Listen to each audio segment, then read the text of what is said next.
There we go. Okay, woken up. Work.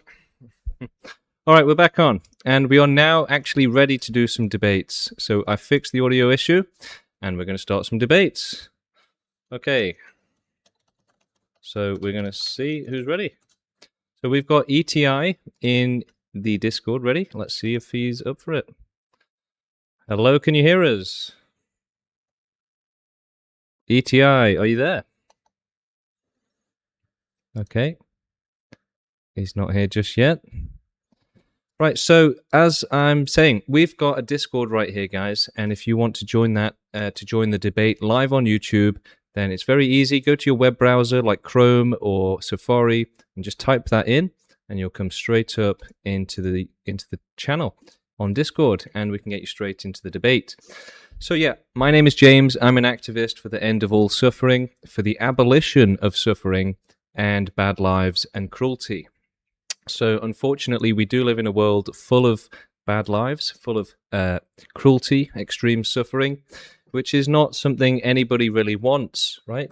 Nobody wants there to be all of this misery and bad lives. And so it's not actually fair or right to just allow it to continue existing. So it's really a system that only benefits the lucky ones and essentially gives them selfish pleasure at the expense of the victims being tortured. So that's why total extinction is the only way to end all suffering and to help the victims, right? So that there are no more victims forced into bad lives ever again. So essentially, total extinction is the best thing that can possibly happen. So yeah, it might be the worst thing for the selfish people, but it is the best thing that can ever possibly happen for the victims of life, to prevent them from being forced into lives of pure torture, and to help those who are currently going through it to relieve them from it. So this is the only fair thing to do, the only right thing to do, and this absolutely helps all of the victims. So you have the unlucky ones in this world and the lucky ones. This helps those who are in the unlucky lives, the bad lives. And that is more important than allowing good lives and happy lives. Do you think that if you got to live, it would be worth it if the price was somebody being tortured for their entire life? Right? Is that a good balance, a happy balance? Obviously, no. But that is what's happening. So it's extremely unfair. It's the most unfair thing that we could possibly allow, and we're not going to. So as I've explained before, extinction movements in the past have always been voluntary and just for humans. So basically just don't have children if you don't want to. But that doesn't end all animal suffering or even all human suffering. So we have to do a non-voluntary extinction, right? We actually have to actively do total extinction, even if there's not total agreement, right? It can't be optional. It has to be done whether it's agreed on or not, essentially. Because if you allow extinction to be optional, if you allow prevention of suffering to be optional, then you're allowing suffering. And that's just simply not worth it. It's never worth it to allow the suffering. There's nothing that can ever make suffering worth allowing. Right? In the same way that there's no life you can live that could ever be worth, somebody else being tortured for their entire life. Right? It's not a fair or worthwhile trade, right? And so, yeah, the only ethical thing to do for humanity and for every person is to work towards the end of all suffering instead of just simply allowing it. So that's kind of the main difference, right? Right now, we're allowing and causing suffering. We're doing both of the worst things when it comes to suffering. We're causing it and allowing it, right? So we need to do the opposite of that. We have like just a torrent of suffering and bad lives just being forced into this world. And we need to do the opposite. We need to start turning the tap off, right? Instead of just allowing the tap to keep, flooding the streets with blood, basically. So that's what total extinction does. It's actually a good thing. So most people really struggle to understand that the absence of life is a good thing. They really struggle to get it. And it's obvious why, right? Because they've evolved that way. So they simply cannot, they're not allowed to question the existence of life effectively. So I've been explaining this over the last few days. I've gone into the science of the rationality and the neuroscience. What is it exactly that is making people so irrationally obsessed with continuing life and not caring about all of the victims and the suffering? Right? What is it that is making humans not care about all of the suffering in the world and just completely allow it, right? And so, extinction is sort of an extreme example. Like, you're allowing suffering. You're not doing extinction. Well, a lot of people haven't really heard about extinctionism yet, but they are allowing suffering even when it just comes to farm animals, right? Or when it comes to people being forced into suffering. So there's just obvious massive gaps in people's ethics and morality, just massive gaps. And the biggest one is not being against the existence of suffering, right? So when it comes to the elderly, we force them to suffer through the worst years possible of life, right? Literally the worst years that exist for a life form, right? To die naturally, right? So literally your entire body is shutting down, your brain is shutting down, you've probably got cancer. It's one of the worst ways to go, and yet we force everyone to go through that, and there's not even an option to not suffer through it. So it's like the most pro-life and pro-suffering society possible, and those two things are very, very intertwined, right? If you're pro-life, then you are pro-suffering and cruelty and misery, in the same way that pro-life people are against euthanasia for the elderly. Right? They should at least have the option if they really want to go that way, right? But right now, the choice is essentially there is no choice. You will be forced to live through the worst years of your life possible. And again, I saw my grandma go through this, and she absolutely would have been better off not having to go through it. So we're all going to go through that, right? We're all going to get to a point where we're suffering horrifically on our deathbed. And it could take like 10 years, 20 years. It could be horrific.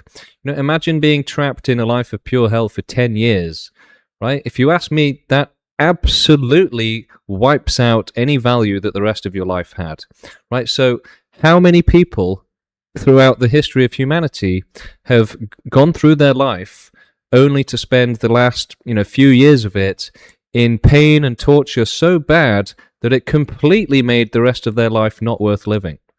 Right? Lots. And it's not just the deathbed. It's not just when you start dying from old age. There's lots of ways to become trapped in a life of pure hell.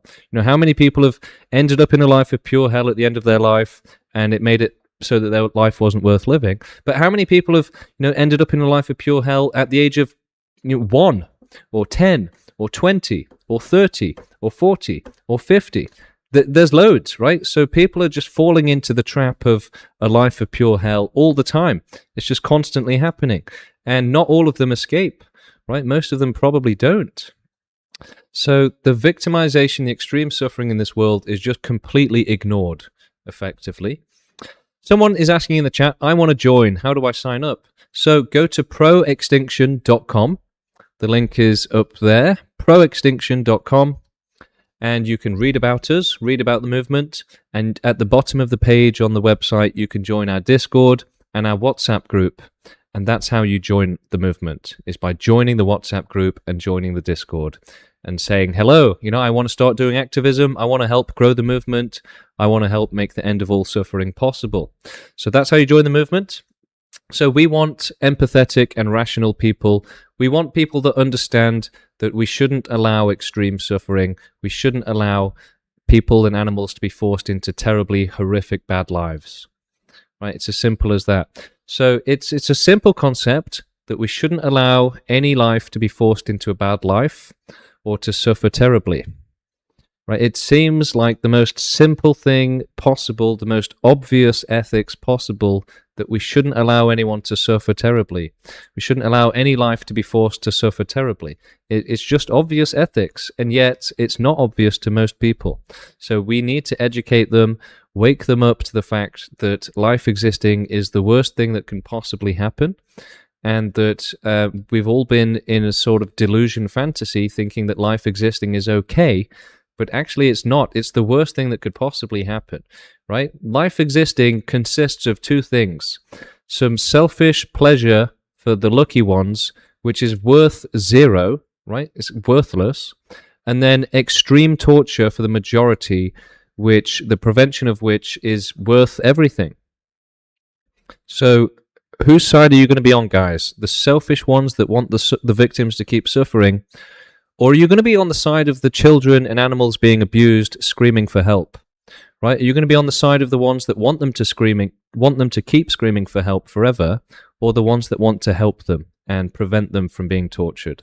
So if you want to end all suffering and prevent all suffering, join the pro-extinction movement, become an activist, stand up for the victims, right? Think of it this way. There is effectively absolutely no way that suffering will ever end, right? Especially for wild animals, it's not even conceivable, right? Their suffering is the worst on the planet, with the biggest numbers, the worst suffering, the worst conditions, and it's never going to change. It never has changed in history. It's never improved. They've never started developing medicine in nature, and they never will. They're just going to keep being eaten alive until we put a stop to it. Children are going to keep being eaten alive until we put a stop to it. And there is absolutely no upside to them being eaten alive, and there could never be one which would ever justify it anyway. Okay, so yeah, the Discord is now set up and ready to take some debates. We did have some technical issues on the last stream, but it's corrected now, and it should work. Stop to it.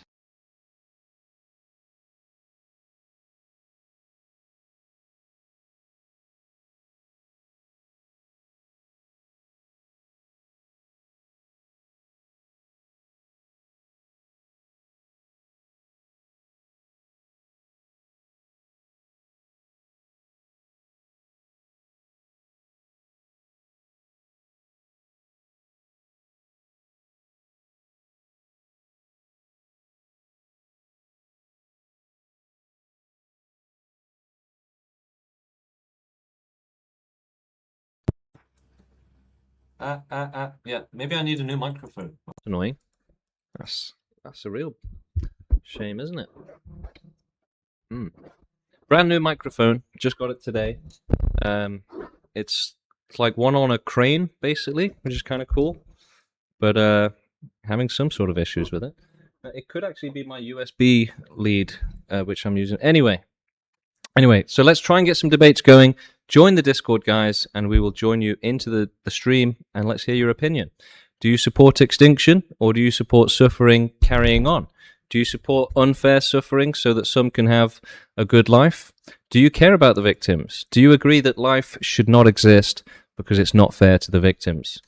Right? So support total extinction, the end of all suffering, the total prevention of more bad lives, right? Animals and children do not deserve to be tortured, and only total extinction will end this horror, this nightmare, right? So extinction is when we've achieved the total prevention of life existing, right? When there's no more individuals that can suffer or reproduce and force others to suffer. So extinction is the goal, right? Until there is essentially complete extinction and nothing left, then there will always be the possibility for victims to be born, right? For reproduction to happen and force more victims to suffer terribly. And even those that are still living, they need help as well. They don't deserve to be living, right? They don't deserve to live. Now, it's funny to say that you don't deserve to live. Sounds like a terrible, horrible insult, but actually, it's like saying you don't deserve to suffer, right? So saying you don't deserve to live is actually one of the nicest things you can say to anyone. You don't deserve to live. It's like saying you don't deserve to be in danger. You don't deserve to be tortured. You don't deserve to be forced into unsafe or cruel conditions. So yeah, it's wild, right? If you say to someone you don't deserve to live, they'll probably get offended. But actually, for the victims, it's like, oh, thank you. Yeah, thank you for acknowledging that. Yeah, I don't deserve to be forced into this life of pure hell, right? Okay, so again, if anyone wants to join the Discord, let's get you up. Let's debate. Let's hear your opinions, guys. It's very easy to join the Discord and to join the debate live. The URL is just right here. So I'm going to be waiting for people to join. And yeah, it's very easy. So in the meantime, we can see if there's anyone else to debate, any AI to debate, perhaps. Now, we want to get debates going constantly. We want to have lots of people queued up and waiting to join and debate extinction. Give us your opinions, give us your questions. If you just want to have a discussion, that's fine as well. You can still just join the Discord. But for everyone else, yeah, my name is James. I'm an activist for total extinction. I joined the pro-extinction movement about 13 months ago when they invited me. They found me on Reddit and just said, yeah, we're growing the movement to end all suffering with extinction.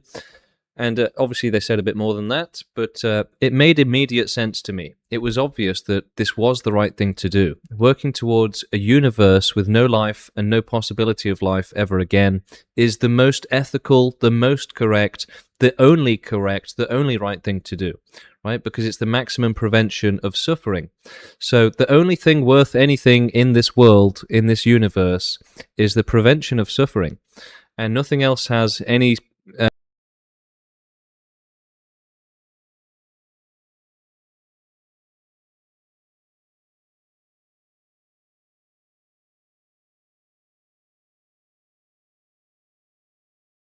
I think there might be some audio issues between Discord and my microphone, basically. ETI, can you hear us? Hello? No, he's still AFK. This guy's in the voice channel on this Discord that we've got set up for debates, but he's AFK. If anyone else wants to join, then get yourself... No, sorry, I'm back, James. I'm back, I'm here. Okay, cool. Yeah, how's it going? Oh, well, let me disable my YouTube. Okay, can you hear me now? Yeah. Okay, now great. So we both want to solve suffering, right? We think it's the biggest problem, the only problem we have. It's the worst. Yeah. But the difference between you and me, you're saying you are completely sure we need to kill everyone, we need to destroy everything if it's possible, right? The whole earth. And I'm saying it's up to a future generation to decide it. We need more research, more science, more scientists on to what? work on it, right? To work on what? Maybe they will say it's completely impossible. It's life will appear again for sure. They will find out it's no way you can destroy it. Then what's the point in extinction? So what was the question again? Oh, my question is right now we need to solve farm animals suffering, all this shit. Not you. Well, the bigger problem is just suffering in general, though, right? Yeah. So when you say to solve farm animal suffering, extinction is the only way to actually do that. But you cannot make extinction right now. This world right, is going to exist. Yeah, but the thing is that we have to work towards extinction. Right? Yes, but it's going to be not now. Maybe 100 years. Well, it will be as soon as we make it happen. It won't just happen randomly by itself. Yeah, but for now, you think it's the best idea if you're saying let's kill everyone. Well, and your movement is so aggressive. Think about it this way: if we don't advocate for the end of all suffering, it will just never happen. You say it's just going to happen in 100 years if we don't do zero activism for it? How is that going to happen? No, we should do activism, but not so aggressive. Not saying we will murder everyone for sure. I've never said that we're going to murder everyone. But you said we will euthanize everyone or something like that. It doesn't matter. It's the same. Well, yeah, we should absolutely speak for the victims and say, yeah, we will help the victims. Why shouldn't we give the victims some hope and try to help them? Let's be more realistic. When police find out about your movement, they probably will have some problem with you. Well, I don't live in Russia. I live in the UK. And I've looked into it. Is it different? Yeah, absolutely, 1,000,000%. Yeah, big difference. We have this activism is so extremist, like you're saying. It's not extreme. What's extremist about it? Can you tell us? I'm not sure about your laws, but yeah. So you've just said that it's extremist. Can you tell us what's extremist about it? Yes, by example, some people, Muslims, they aggressive Muslims, the terrorists, right? They want to kill some certain group of people. I'm not a Muslim, right? And I'm not advocating. You are saying we need to kill everyone, every single one, every single animal, single person. I'm not saying that though, am I? Yeah, you're saying euthanize. It's no. So if I was saying we should just kill everyone, then that would be different, wouldn't it? I'm not saying that. Euthanizing is basically the same. Like no, it's very different, right? So killing is just indiscriminate end killing. end life is Dude, the same, I'm right? I'm trying to tell you, right? So no, Yeah. it's very different. Euthanasia is What's something. the different end life? I'm trying to tell you. Okay. Euthanasia is done ethically, right? Whereas if it's just killing, then that means anything. And again, we're not just talking about killing, we're talking about prevention of life as well, and working towards a suffering-free world. So working towards a suffering-free world is not the same as just going on camera and saying we should kill everyone, right? It's a completely different thing, and you are being pretty dishonest with that, really. You're not really giving it any respect. I'm giving you respect. Like, well, no, you're misrepresenting the movement, saying that we're just out here saying, "Oh, guys, just go and kill everyone." Right? We're not saying that. We're against violence. We're against murder. We're against suicide. We're against self-harm. Sorry. You're saying we will end all the life ethical way. That's what you're saying. Well, is it even possible to do extinction in a way which would cause more suffering than it prevents?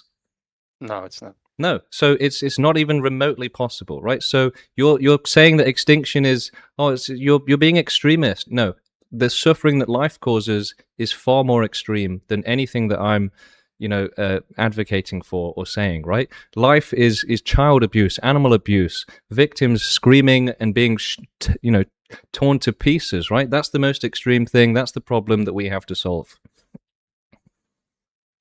Yeah, but many people, like almost everyone, disagree with you. So how are you gonna do it?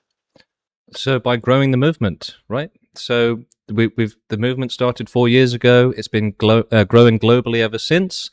All around the world, people are agreeing. Even today in the chat, just a few minutes ago, we've had people saying, "I agree with this. I want to join the movement. How can I help?" Right? So people are waking up to the fact that it's not fair to force others to suffer. And look, even if it takes thousands of years to prevent billions of more years of animal suffering and human suffering, then it's still the right thing to do. So even if growing the movement takes a long time, right? Look, you're saying that we should only care about farmed animals and stuff, but no, I'm saying for now. Yeah, like, but when will that change though?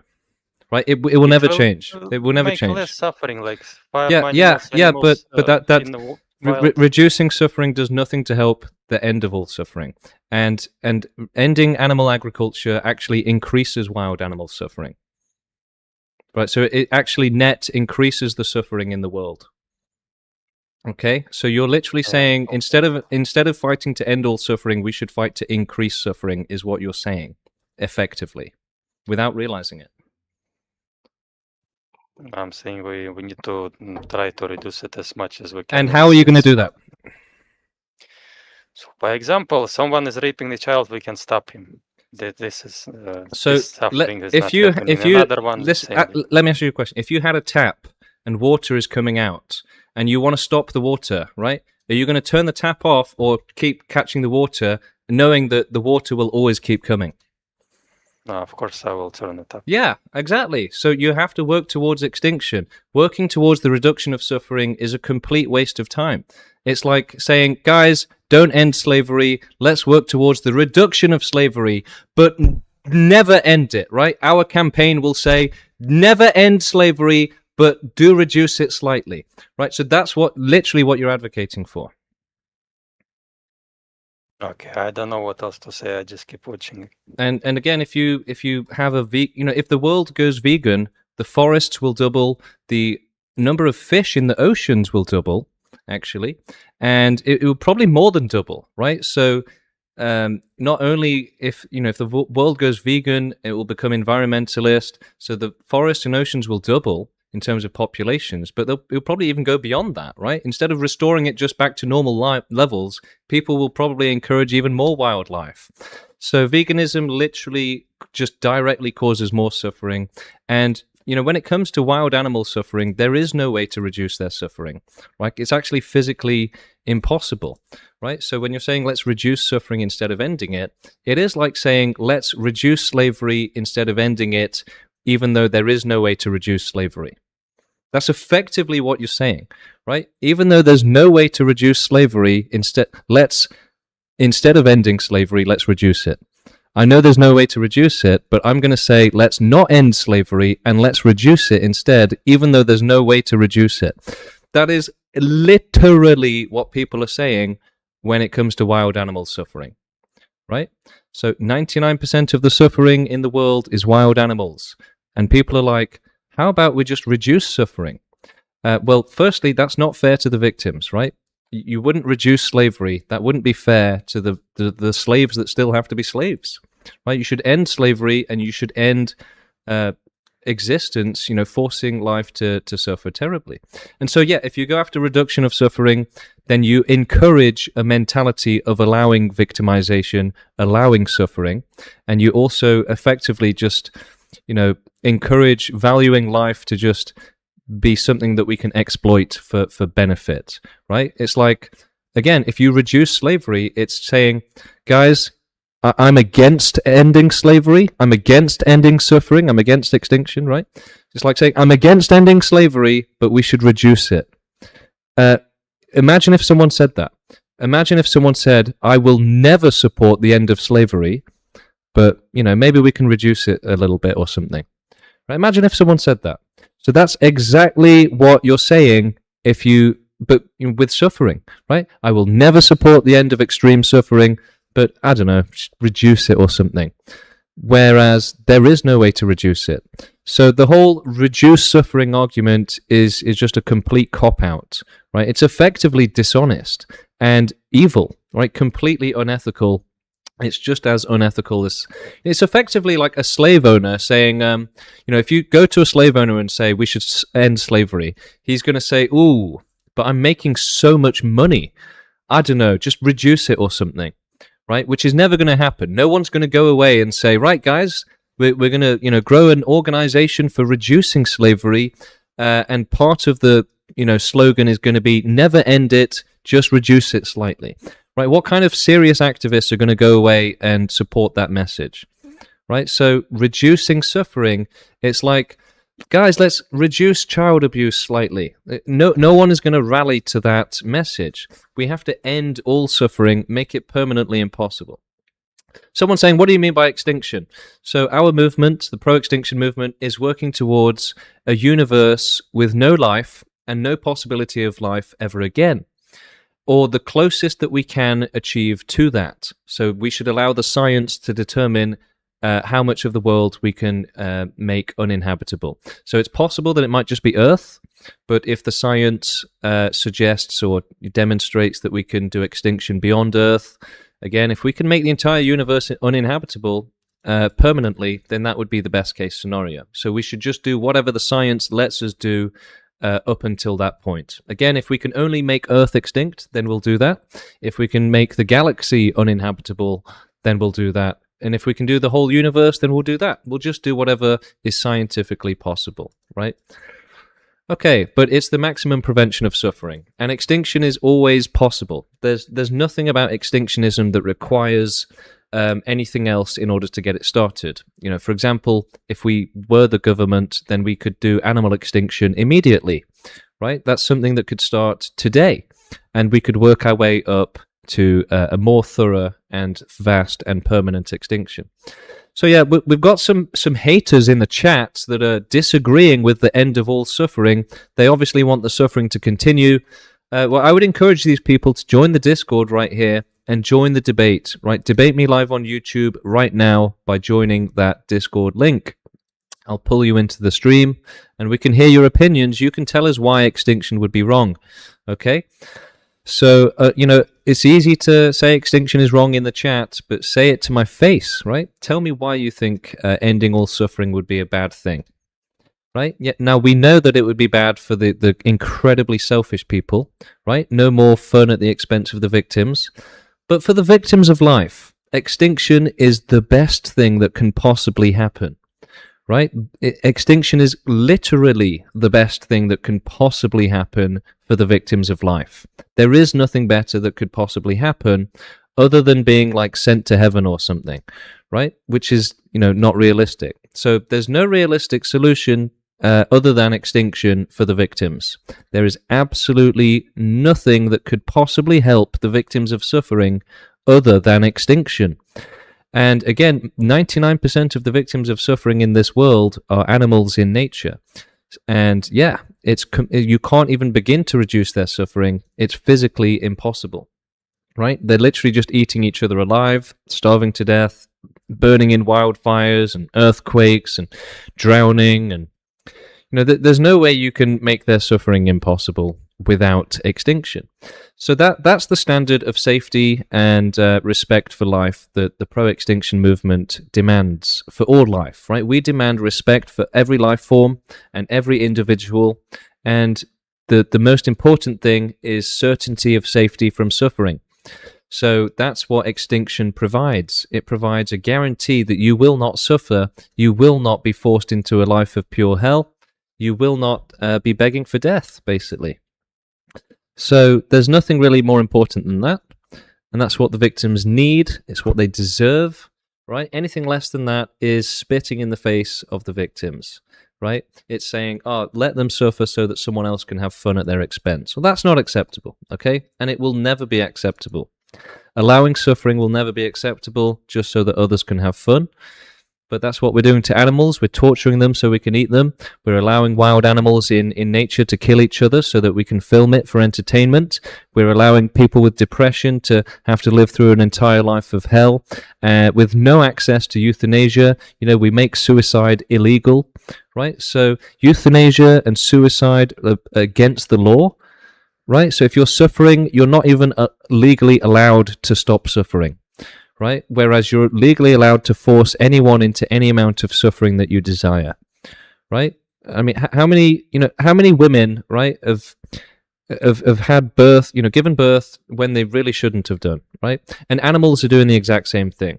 And all life is just going to keep doing this. So it's not about encouraging life to stop reproducing, because that's never going to happen.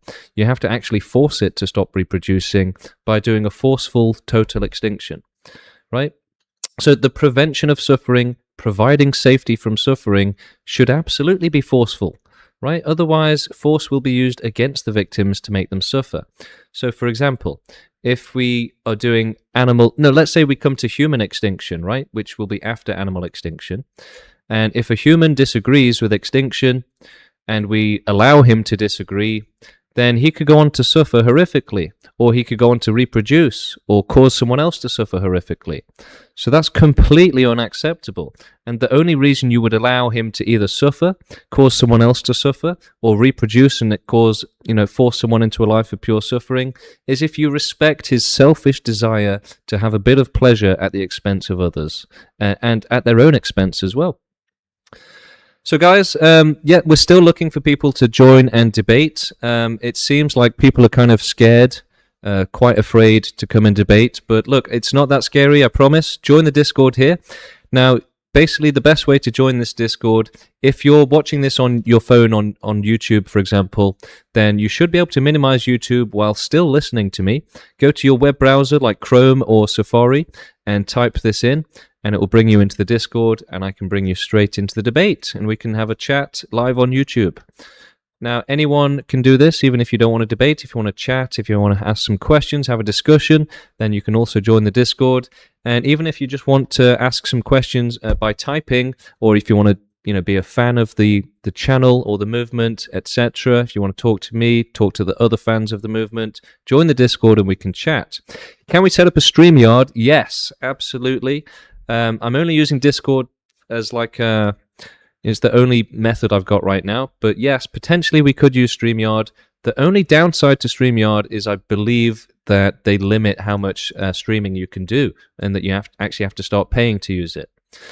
Anyway, getting back, we do have quite a few people in the audience now, so that's pretty good. So my name is James, just for everyone that's joining us. I'm an activist in the pro-extinction movement, the movement for the abolition of suffering and forced existence. So it's not fair or right to force life to exist, to give birth to it. It traps innocent individuals into lives of pure hell. So we are working towards a universe with no life at all. Like zero life and zero possibility of life. So that means the most vast, the whole universe if possible, and the most thorough, complete impossibility of life ever developing, extinction possible, the most vast and thorough. So the most vast and thorough possible would be the entire universe being permanently uninhabitable. Now, that's not necessarily what we have to commit to doing. So we're just committed to doing the best one, right? So hopefully it will be the whole universe permanently uninhabitable.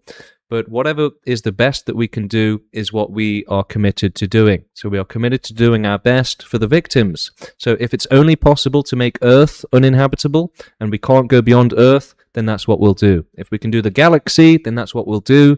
If it is possible to do the whole universe, then we will do it. If we can prevent the next universe from, the next Big Bang or something, then we should do it, right? We should use all of the science and technology possible to prevent suffering. Right? There is nothing else worth doing in the world. And there's nothing else worth your time. All right, we've got a couple people joining into the Discord now. So, guys, let's get everyone in the Discord and let's have you debate. So if you have any questions or you want to tell me I'm wrong, join this Discord here. It's very easy. You just punch it into Safari or Chrome, put that URL in, and it will take you straight into the server, and we can get you debating. We can bring you up onto the stage and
for telling me the microphone's not working.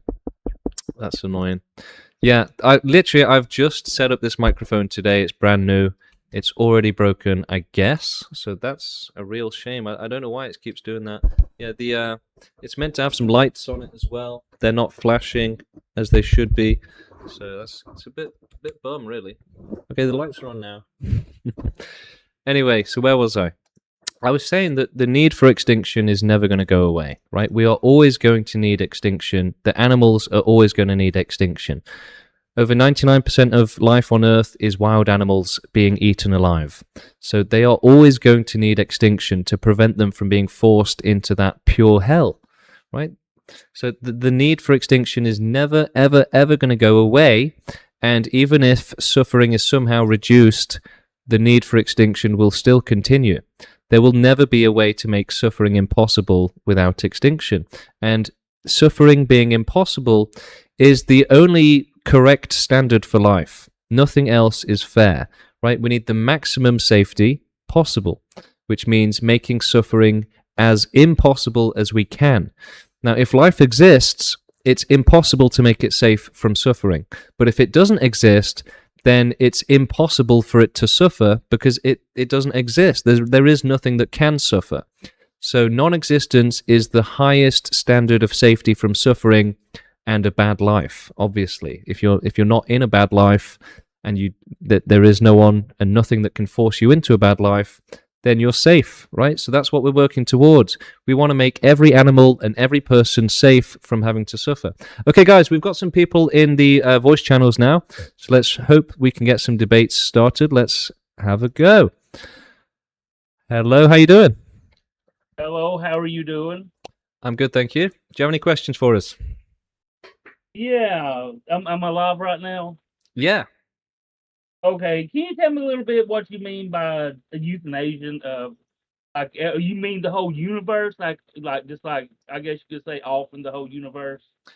Yeah, so the majority of the victims of suffering that we want to help are in the future. So when we're talking about extinction and making, as much of the world extinct and uninhabitable as possible, the majority of the individuals that we want to help are in the future. We want to prevent them from being born. So preventing billions of years of future life and future suffering, they are the majority stakeholders, right? They have the majority of individuals that have an interest in this are actually in the future. And so the removal of existing life, they are a tiny minority compared to the future life that we have to prevent and make safe. But even the currently existing life still needs to be made safe as well. So if you allow them to keep living, they'll just suffer terribly. I just kind of feel like, man, that I'm not trying to be disrespectful in no way. You super respectful. But you know what, man? I just kind of feels like serial killer type vibes of saying you want to euthanize. We want to make serial killing impossible. We're against serial killing and all types of suffering. But what you are doing, man, what you're saying is that you basically want to kill the whole future. No, it's not. It's not that we want to kill the future. You got to break it down, brother. You got to break it down. It's that we want to make cruelty impossible, right? We can't allow cruelty and forcing others to suffer anymore. How do you know? What gives you the right to be able to make the decision if somebody wants to live or die or animals? Intelligence gives us the ability to make decisions, so we can decide if something's right or wrong, and then act on it. You want to decide the future. So you want to decide the future of billions of people or the freaking universes, like you said. Well, what's wrong with that? Dude, what gives you the right to be able to? Yeah, like I said, intelligence gives us the ability to make decisions. So you know what gives you the right to make intelligence? Yeah, intelligence gives us the right. Dude, that don't even make intelligence. Yeah, people make decisions for others every day. I'm guessing you're an atheist. Yeah. I figured that, man. So, what kind of led you down the path of being an atheist? Well, I never saw any reason to believe in God. You know what? Did you like when Hitler killed all the Jews? Was you are you for that type of euthanasia? We would have made that impossible so that it never happened. Whereas you would have allowed it to happen. So, do we support the Holocaust? We would have prevented it from happening, and you would have guaranteed that the Holocaust happened. Okay, so that's what it means to be pro-life. To be pro-life is to be pro-Holocaust, pro-suffering, pro-child abuse, pro all of the terrible things in the world, right? Because they exist so that some selfish people can be happy. So he's trying to criticize me for supporting the Holocaust, which I don't, by the way. We're against that sort of stuff. Whereas, that guy definitely would have guaranteed and supported the Holocaust existing, right? If he could have made life go extinct and protected life from suffering through the Holocaust, he wouldn't have done it. He would definitely have forced all of those, Jewish people to suffer through the Holocaust, whereas we would not have allowed that. Okay? And these Holocausts will continue to happen unless we put a stop to it. And again, focusing on human suffering is just a privilege, essentially. It's something that is invalid. It's wrong. It's incorrect to focus on human suffering like that when 99% of the victims of suffering and life are animals in nature. So preventing animals from having to kill each other and die horribly is not a bad thing, right? And it's the same with humans. So think how many more Holocausts will continue to happen, right? So you can't say, oh, you sound like you support the Holocaust, when we're actually the ones that would prevent the Holocaust, and you are the one that definitely would have guaranteed and supported the Holocaust happening by saying, no, life has to exist no matter what, even if there is a Holocaust. Even if there's just infinite Holocausts in the future, life has to exist. Well, no, life doesn't have to exist. It's not worth it when there's so many terrible things like Holocausts, guys. Come on. What do you, Hey, yo? hello. Yes. What do you think? What do you mean? What do I think? Do you think it's fair to say that extinction is like the Holocaust when actually extinction would prevent a Holocaust? That's the you got this backwards, man. And I'm just gonna say you have it kind of backwards, man. You're taking life to prevent people's life being taken. No, not at all. It's not about in order to prevent life being taken. It's about preventing suffering. And some of that suffering will be in the form of having your life taken, yeah, which again will continue on forever unless we stop So it. when do you plan on starting this? Yeah, well, yeah, the movement has already started, but effectively, when do we plan to start? That's a good question. Not for a long time. So we are doing peaceful activism to grow the movement until we can actually run the world ethically, and then we'll start with animal euthanasia and animal extinction before working towards human extinction. So animals have to go first because they can't help themselves. Only we can help them. Oh, okay. So, are you like? Is this like a joke? The movement has already started. The movement started 4 years ago, and I was invited to join 1 year ago. So the pro-extinction movement was started by a gentleman in India, and it's been growing globally ever since. I was invited by a Polish member, so it's all over the world, and lots of people are signing up and joining us every day, agreeing that we cannot allow suffering and bad lives anymore. It's not fair, and we do have to permanently prevent all of this suffering with a permanent total extinction for animals, humans, and all life.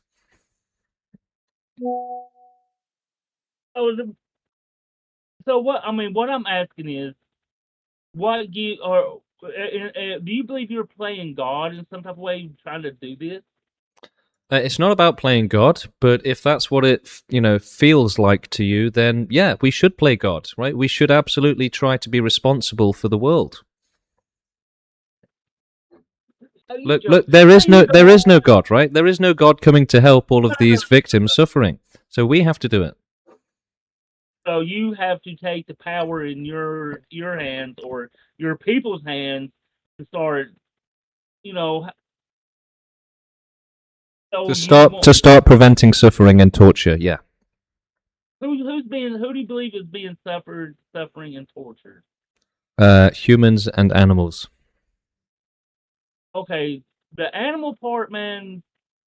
I do believe there are some animals that will suffer.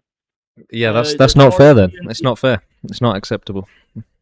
But why is it not fair, man? What I mean, look. You say you're a Christian, right? Well, you're literally supporting animal abuse. So that's not very godly of you. Don't put something that I don't believe on me. Well, okay. Well, I don't believe in animal abuse. Well, you just said, yeah, a few animals will get abused. Oh well, right? So that is supporting animal abuse. I did not say that. I never said that animals should be abused. You did say that some animals would suffer terribly, and that's just, who cares? Well, I mean, that's natural.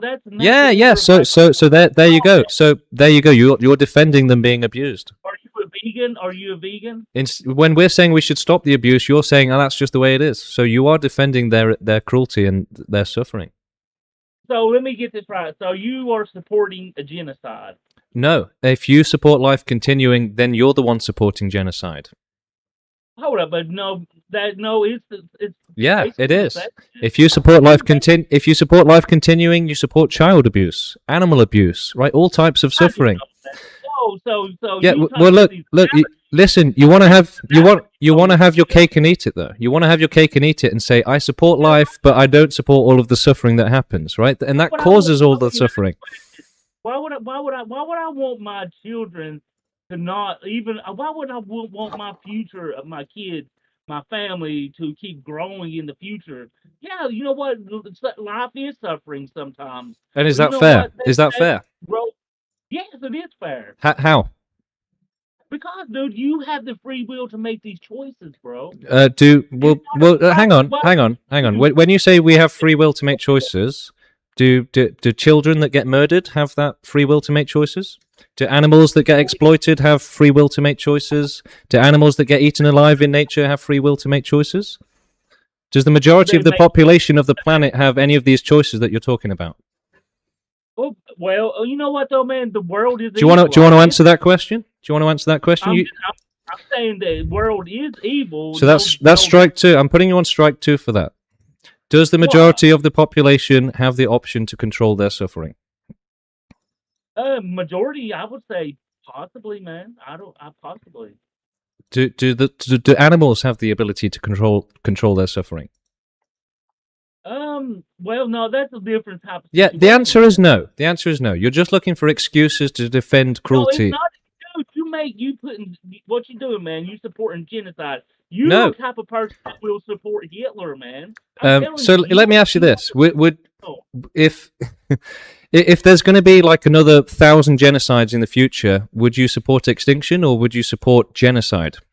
Why not give life a chance? Why can't yeah, look, you're just dodging questions at this point, right? So I think that debate is kind of finished.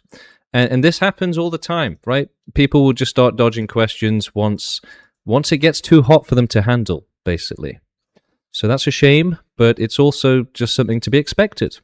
There is no, rational argument against extinction. So the longer the debate goes on, it is actually guaranteed in almost every instance to do the exact same thing, where they will just get more and more desperate, just start dodging every question you ask them and changing subject, and do anything effectively to escape the logic that you're actually trying to speak with them, right? That's why they change subjects. That's why they dodge questions. It's because what I'm saying is just too logical for them to handle. Right? It's just a fact. And essentially, it's incompatible with their operating system. That's what it is.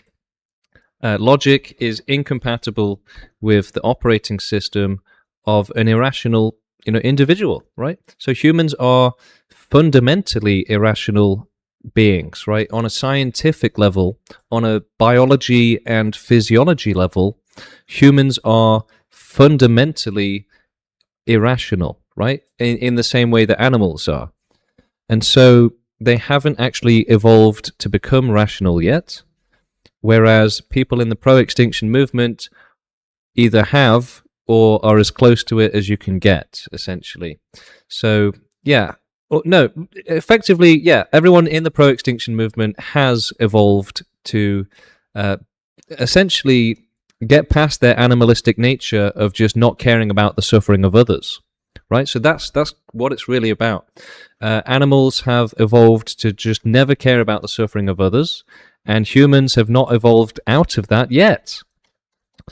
So the pro-extinction movement has, but there's not many people that have, right? Okay, I'm going back into another voice chat channel on the Discord. So if anyone wants to join in, let's get you in. Right, we've got quite a few people coming into the Discord now, which is good. So for everyone else, join us at discord.gg. The link is here, and we can chat, and we can also bring you onto the live stream to debate live on YouTube. Okay, let's see. Hello, how you doing? Hello. Yeah, how's it going? Going good. Great. Yeah, do you have anything else you want to say about extinction? Dude, I just kind of feel like it don't make sense. I get that you don't want people to suffer. I understand that. Okay. So why does it not make sense to not want people to suffer? The thing is, man, what does it make?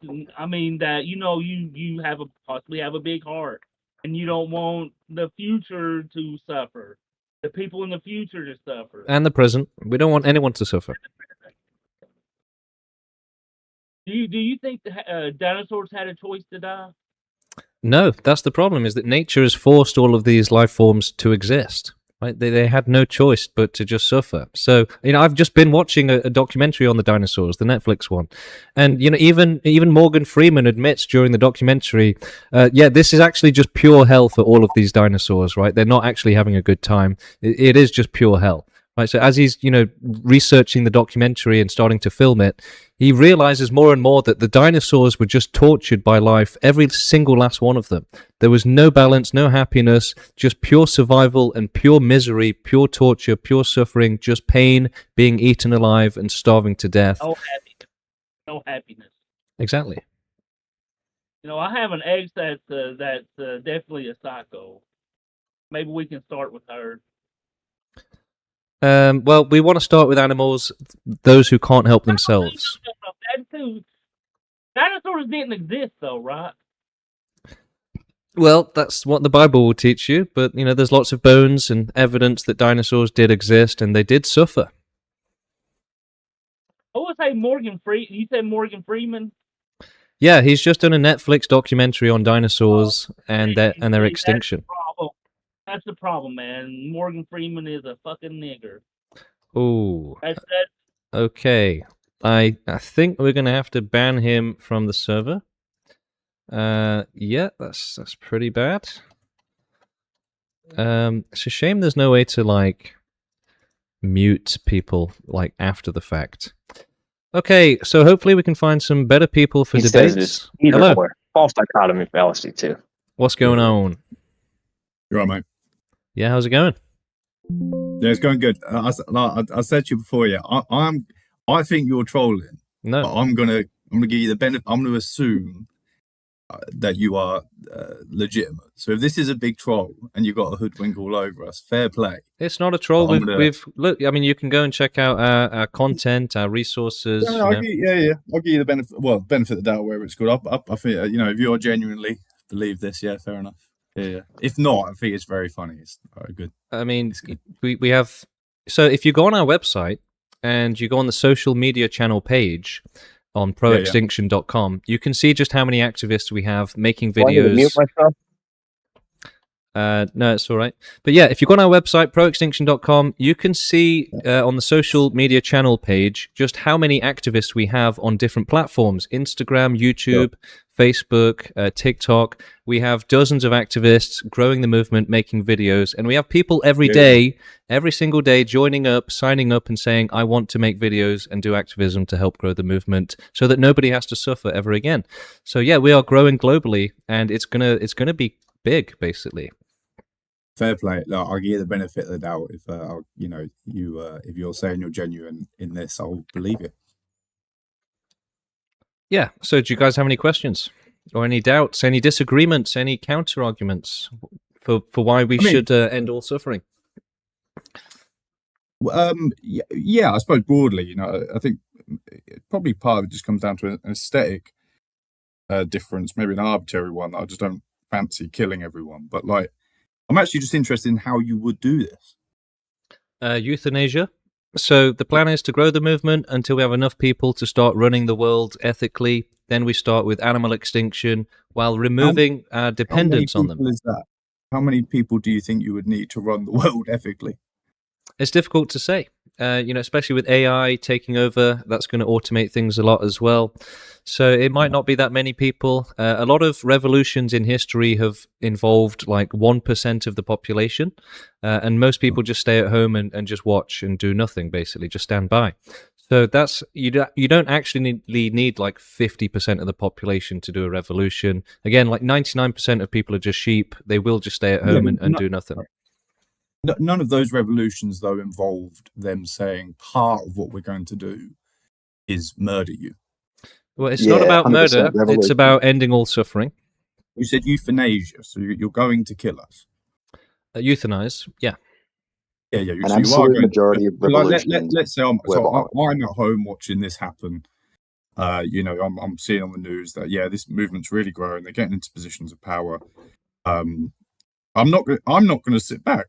Whilst other political parties get into power, I might be I'm ambivalent, blah, blah, blah, I'm going to raise my tax or whatnot. Your movement will kill me. It will also help end all of the suffering for the victims in the world, which is more important. Maybe, but your movement will kill me, right? That's what you're saying. We'll make you safe from suffering. Yep. By killing me. You accuse the other bloke of not answering a question. Will you kill me? We'll use euthanasia. Yeah. Yeah. So yes or no, are you going to kill me? No, I'm not going to kill you. Who is then? Yeah, I guess that, yeah, okay. I am going to die by virtue of you getting in power, though. How are you going to do it? What's going to happen? However's best, basically. So you ain't got that figured out yet. Well, look, this could happen hundreds or thousands of years from now, so it would be a waste of time to try and plan it when that's just going to be redundant. What do you mean? Why? No, that's the core of what your movement is to euthanize me. No. So the core isn't to make plans that will just probably change in the future anyway. It's to grow the movement with people who will be flexible and adapt to any plan which is required at the time to do the right thing. So let's say that plan is like resistance then. Like, that plan is like me and, a few of my mates being like, I don't want to die or be euthanized. You would kind of get around that how? Well, we'll just have to find a way. Yeah, I'm asking you what the way is, bro. Why do we need a way right now? Right, look, the situation where you're running away could be any sort of situation. You're trying to convince me to join your philosophy. You're trying to convince me to join your movement. No, I'm not. Yeah. We don't want to convince anyone to join it. We only want people who. You said that earlier. You said it's growing. Yeah, but we only want people that actually naturally agree with it to join. We don't want to have to twist people's arm. We don't have to twist. That don't need convincing. Well, educating on. Oh yeah, that makes sense. But everyone else, educate me then. How are you going to kill me, and how are you going to get over the resistance? Well, it isn't working towards the end of all suffering more important though, right? Yeah, I'd like to end suffering. Your way of ending suffering is by killing me, and predominantly. So, if I don't do you think killing is a bad thing? I think I don't want you to kill me. Do you think killing is a bad thing? I'm an ethical motivist. I don't really believe. So you think the ethics for the world should depend on what you want? I think the ethics of the world should depend on a mix of what the individuals want. So yeah, if we should allow children to be abused depends on it or on what you want. I'm just going to finish the sentence and then you can respond to it. I think it should be what individuals want, and then those individuals make groups. Yeah. So if individuals want to abuse children, then that's okay. You haven't answered either of my questions. But listen, I am answering you. I'm answering you right now. Right. So yeah. What question are you answering? Well, you just made a point that we should make suffering. All right. Okay. All right, dude. You're out of here. See you later. Yeah. Okay. Like, if you're not going to let me talk, then I'm just going to have to ban you from the server. Obviously, right? You're wasting everyone's time. Okay. Right. If you're literally going to interrupt me every time, then yeah, of course you're going to get banned. So he was making a point that we should make it optional. So that if you make it optional, then people are just going to use that freedom of choice to abuse children, basically, or they'll suffer, or they'll cause other types of cruelty and suffering. So safety should not be optional. And the guy said, we should do anarchy, and if child abusers want to get together and make their own community, we should let them. Right? That's just insane. Safety should not be optional.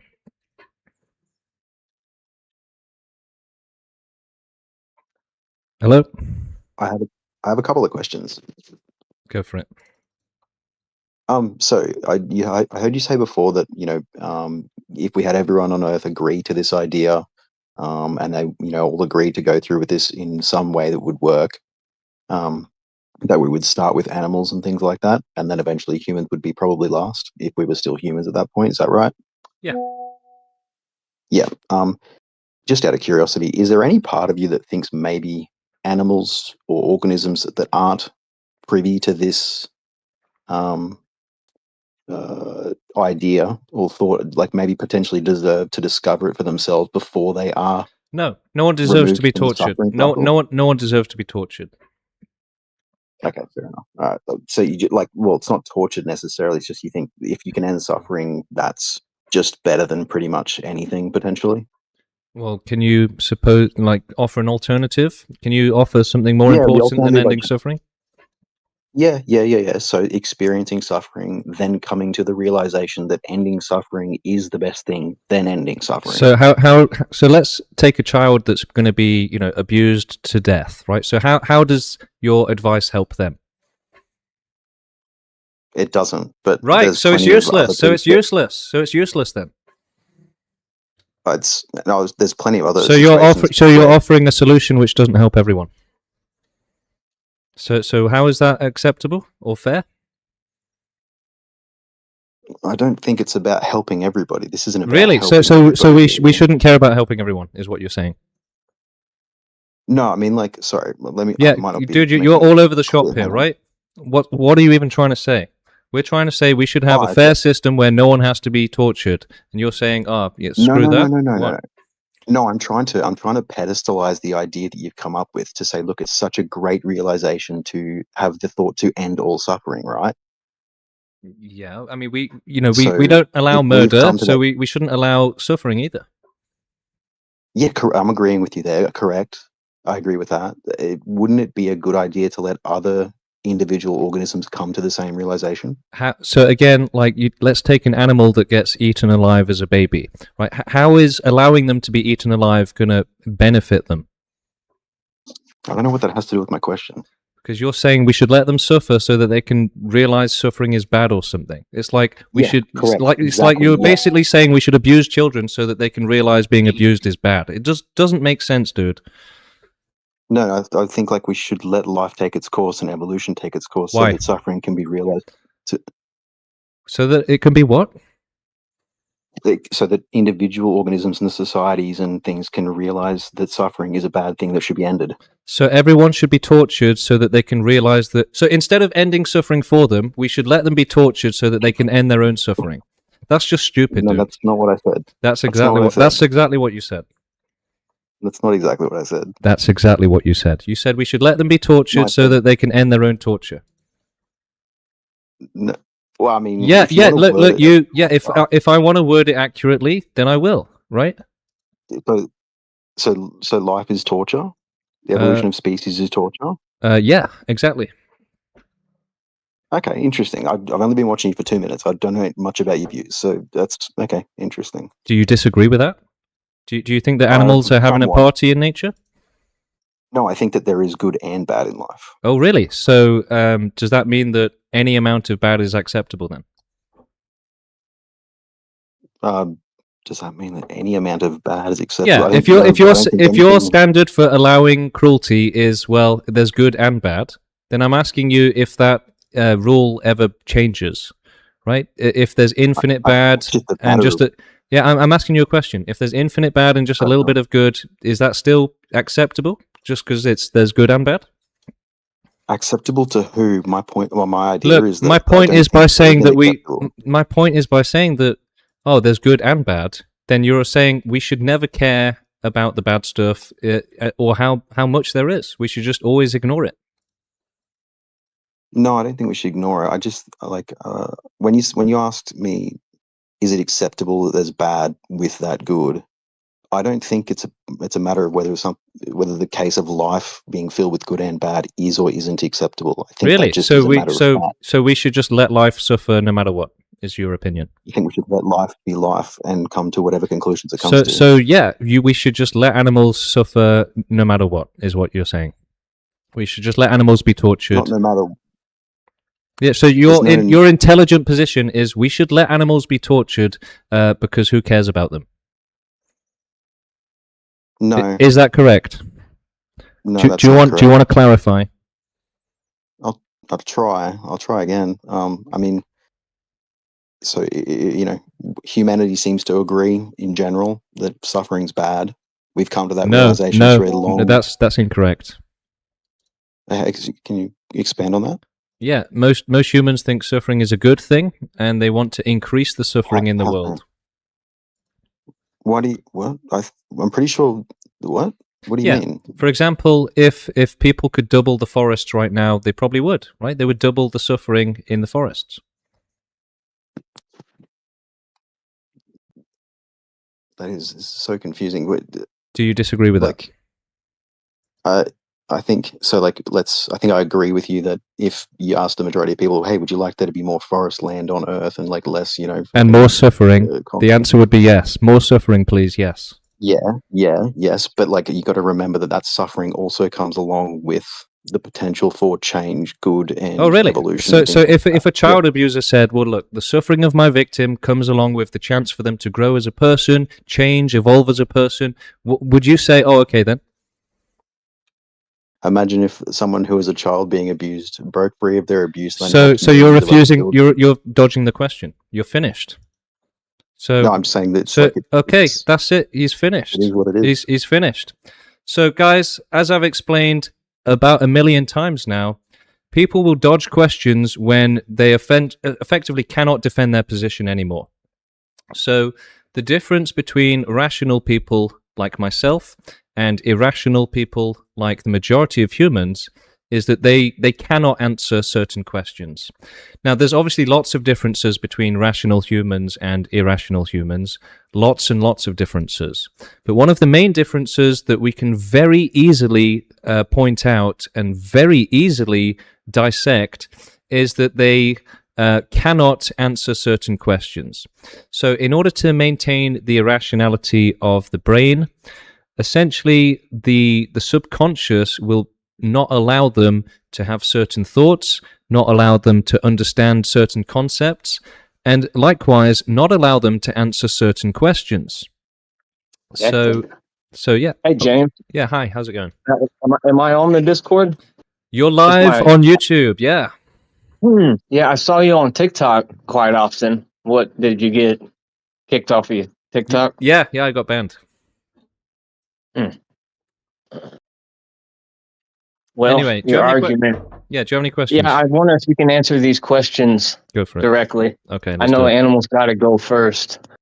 How are you going to convince all of the humans that have pet dogs that they need to kill their dogs, euthanize their dogs? Yeah, so we might be able to explain it to them rationally, and if not, then we'll have to just enforce it regardless of whether they agree or not.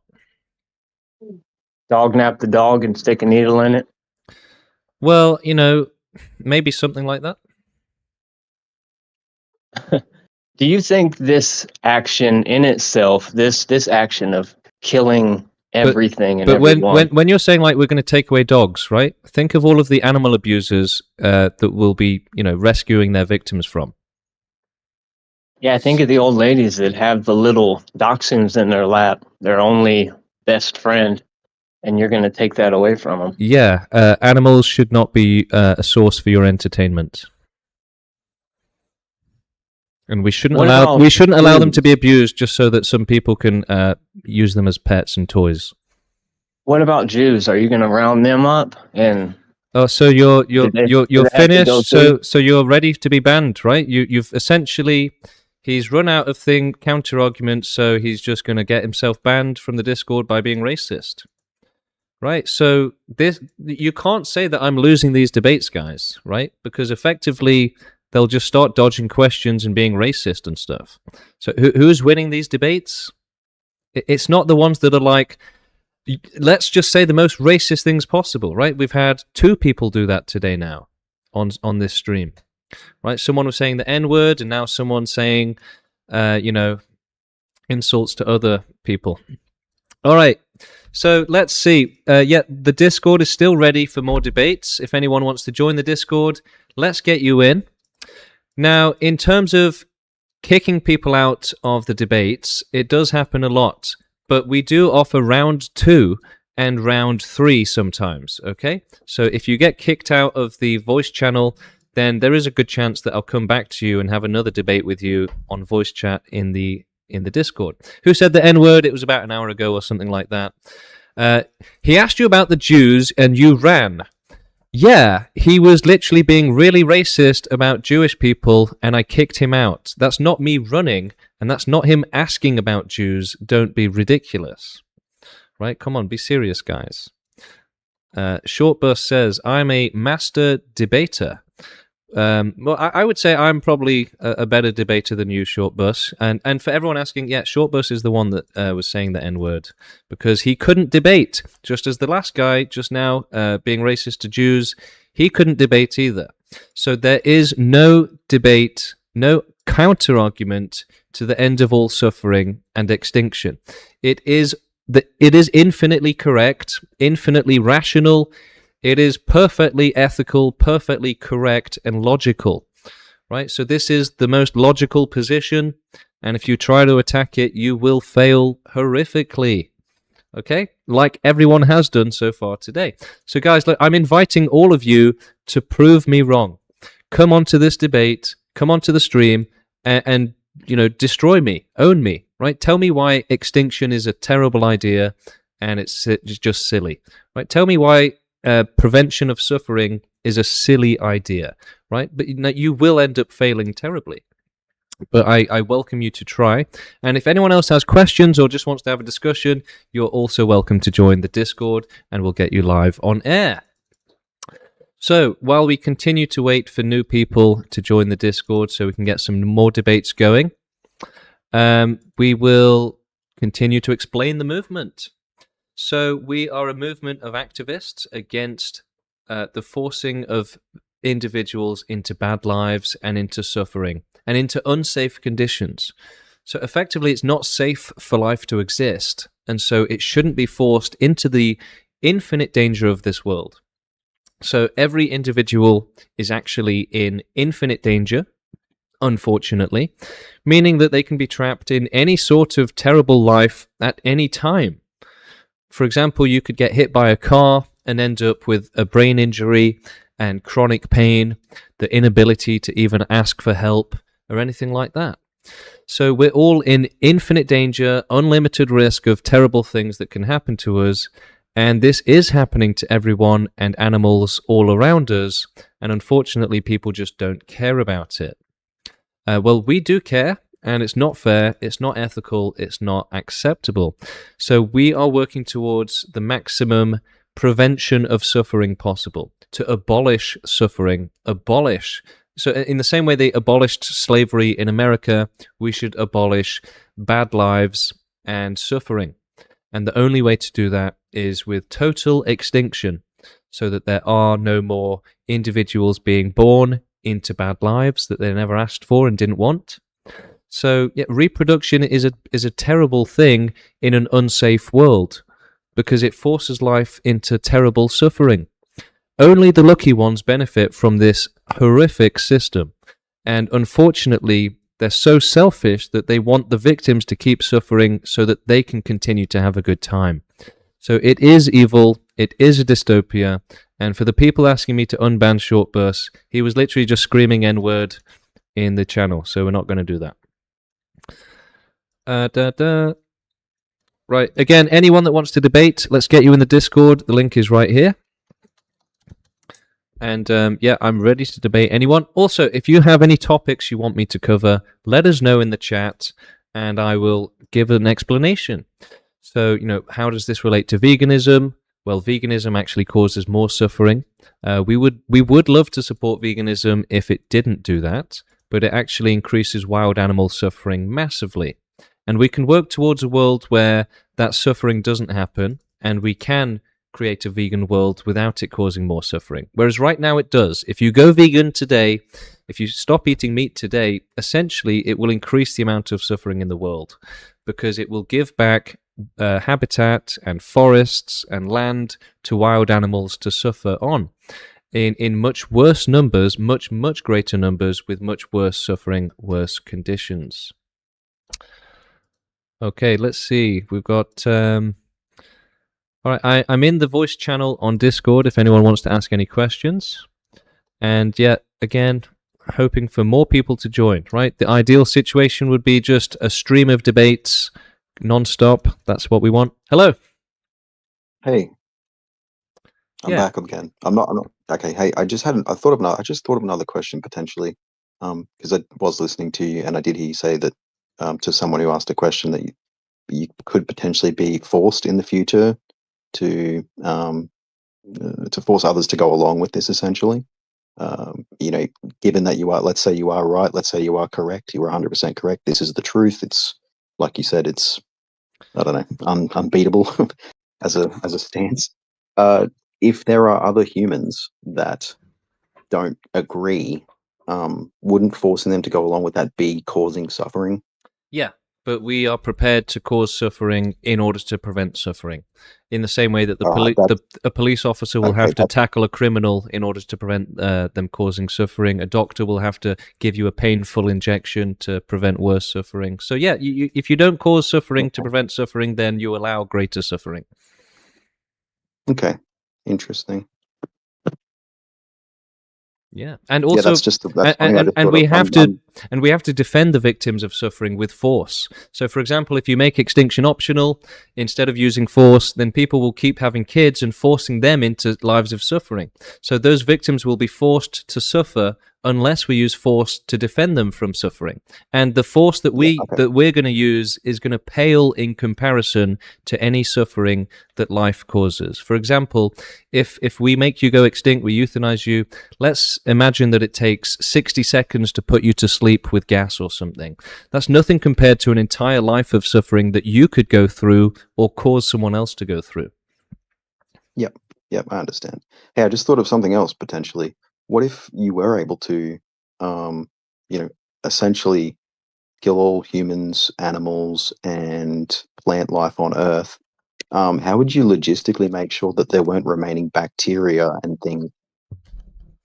Yeah, so it's just a question of doing our best and working towards the most vast and thorough extinction possible. So it really is important in our movement, the idea that we have to use science to determine what is the best that we can do, to find new ways to do it. So push the limits of science and technology to their absolute limits so that we can do the best extinction possible. Again, ideally, a universe with no life and no possibility of life at all ever again, or as close to that as we can get. I think anything short of that would like almost necessarily be considered a failure because it's almost guaranteed. No, it wouldn't be a failure, right? Obviously, it would fail to help everyone, but it would still help all of those that it does help. So even if we achieve half of the mission, it's still the right thing to do. And also, a lot of people always say the same exact point. Well, what if it goes wrong? Right? But it doesn't actually make sense to ask that question because it's like saying, let's not even try. That doesn't make sense. And some people will say, well, we need a guarantee that it's going to work. Well, it's like, well, why would you need a guarantee that it's going to work? We should try and make it work. Okay, yeah. So you said, it doesn't necessarily have to be a perfect solution because you would be helping those that you could help by ending their suffering or whatever. In that sense, then, if you're also okay with an imperfect solution, even if it is the best that we can do, what about things like people who kill other people? Is that okay under this view because they are ending other people's suffering, like actual murderers and things like that? So actual morality and ethics, most people deal with it on an individual basis, like you're suggesting in your example. What if one person does something bad to another person? But true morality actually depends on the bigger picture. So that is why that it has to be in context of the mission, right? How does this help the world, essentially, right? How does this relate to the world? Murderers killing people. Murderers killing people would be slowly working towards that. Well, look, on an individual basis, we can say, yeah, it's bad to just go around killing people, obviously. But how? Because it's working towards the goal. Yeah. Well, that's what I'm going to answer. So, yeah, again, you have to answer that looking through the lens of the bigger picture, which I'm going to do for you now. So, right now, the bigger picture requires more humans. The more humans, the better. For every additional human, it prevents millions of wild animals from suffering terribly. And it also increases our ability to end all suffering for animals, essentially. So the more humans we have, the faster our science will progress, and the faster we can do a proper extinction for animals. And so, yeah, the more humans that on the planet, the less wild animal suffering there is, the less suffering in general, and the faster we can actually do a proper extinction. Wouldn't we still have the little problem of if you have more people on the planet, so let's say we got to 25 or 50 billion people on the planet, wouldn't we still have the issue of no longer wild animals suffering, but all the factory farm animals numbers would increase? Well, look, we don't support animal agriculture, right? We should remove our dependence on it. So we should work towards a planet with zero animals at all. But in order to do that, we will absolutely have to replace our dependence on them. For the ecosystem, the environment, like bees are pollinating the plants right now, people are eating the animals, relying on them for food, etc. So, if all the animals just disappeared immediately, then it would be a disaster. We actually rely on them for not for more than just food, essentially, right? So we have to work towards replacing them and getting rid of them in a way where we can continue on. So eventually everyone will be vegan. And in terms of getting rid of animal agriculture, if we were the government tomorrow, we would probably start getting rid of animal agriculture and wildlife suffering at the same time. Okay. Does that mean that it's potentially a positive step forward for people who don't consume animal products and things like that because they require less animal suffering then? Unfortunately, at the moment, going vegan causes more suffering because, for example, there's 100 billion farmed animals each year, and then the number of wild animals that die each year is like a 1 followed by 20 zeros. It's like just a ridiculous number. So effectively, that's not animal. That'd be like insects and everything, though, right? Not just insects, including but there's like over 100 billion birds. And then you've got mice, you've got rats, you've got rodent. There's just trillions and trillions. It's literally a 1 followed by 20 zeros, right? It's a crazy number of wild animals compared to the number of farmed animals, which is tiny in comparison. So effectively, what this means. Sorry, go on. I was going to say that effectively what this means is that animal farming massively reduces suffering, because if you take a place that has 100 billion wild animals and you replace them with a few cows, then you've absolutely reduced that suffering. Okay, but in those 100 billion wild animals, or like 2 trillion wild animals, or whatever this massive number is, we're obviously including animals and insects and organisms that I'm pretty sure can't actually experience suffering. Well, insects can suffer. And I don't think a lot of them can. Well, they don't have the brain. Well, a lot of them can suffer in different ways. But even if we're going off of big animals like cows and chickens and stuff like that, the number of wild animals still outnumbers the number of farmed animals. And also the conditions for wild animals is worse as well. Right? Would you rather be, a cow grazing in a field, or would you rather be, a mouse being chased and then eaten alive? Right? So okay, no, I can see that. That makes total sense. Yeah. So unfortunately, veganism increases suffering massively in the world. Right? If literally over 50% of the planet's habitable surface is used for agriculture, most of which is animal agriculture. So if that went away, the forests would double and the suffering would double, right? Again, with massive numbers, way bigger than the farmed animal numbers. The number of fish in the ocean would absolutely double, if not triple, right? So the suffering there would just be massive in comparison. Yeah, okay. I think fish might be one of the things I'm thinking of that, like, a lot of fish, or a huge majority of fish, I think potentially don't have the capability to experience suffering as we do. But anyway, that's the other side point. Yeah, I mean, even if they suffer in different ways, I think the sad reality is that people are not very educated on the truth of suffering, and it's always been a case of trying to downplay it and deny it and reject its existence. So the reality of suffering is probably way worse and much more widespread than people actually give it credit for. Insects probably do suffer worse than people realize, in the same way that animals definitely suffer worse than people realize. Very educated on the truth of suffering. I do have maybe just one more question. I don't know if you have an answer for this, but I'm curious. Do you know of any potential ideas to enact that could actually do what you're proposing? Anything? I don't know. Yeah, well, our movement is working to achieve it in any way necessary. So we're growing the movement until we have enough people to start running the world ethically, and then we can start doing animal extinction, right? That's very easy to do, right? We already do the slaughter of 100 billion farmed animals each year, right? So, and we've already made several animal species go extinct without even trying. Right, so imagine if we were actually trying. Imagine 1,000 years from now, when we have better science and technology. Realistically, extinction is going to be very easy to achieve and very realistic to achieve. And if you could do it, if you could flick a switch right now, to do it, you think there'd be no issue with like encroaching on other organisms or animals?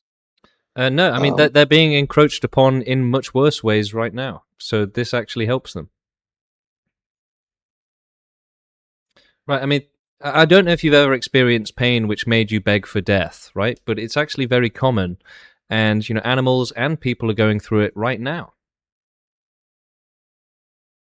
Yeah, no, I understand that to be the case. It's just that it's not a super common thing, and it is like I super said common. much earlier, It's extraordinarily common, right? Over 99% of life born onto this planet will be eaten alive as a baby or a child, right? So it's actually the most common experience.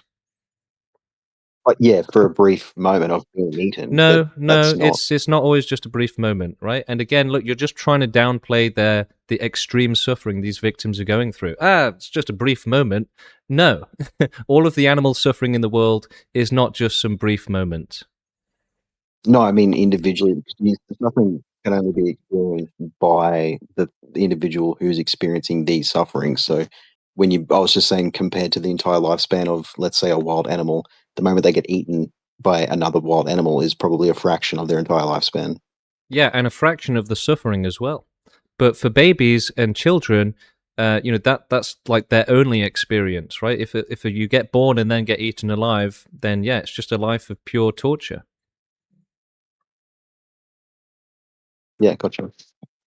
I mean, look, it's easy to discriminate against animals and say, well, they only suffer for a short while. But imagine if someone was going around, torturing human babies to death, eating them alive, right? You wouldn't say, oh, guys, let him eat the human babies alive. They only suffer for a short while, right? You would be a complete monster. But people have been, taught to discriminate against animals, taught that animals are worth less than humans and that they don't suffer as much, and just all sorts of things that encourage supporting the cruelty towards animals. Yeah, interesting. I think you should let is it Slaw Chili? Yeah. Let Slaw Chili talk. All right, let's try and get him on. It could be funny. So for everyone else, join Hello? our Discord. Yeah, hello. Hello, how are you doing, honey? I gave my cat euthanasia once. I'm sorry to hear that. I know it was a happy thing, honey. Yeah. I was happy, and I thought about going.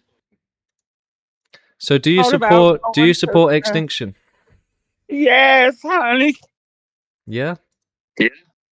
Yes, honey. I support it. Amazing.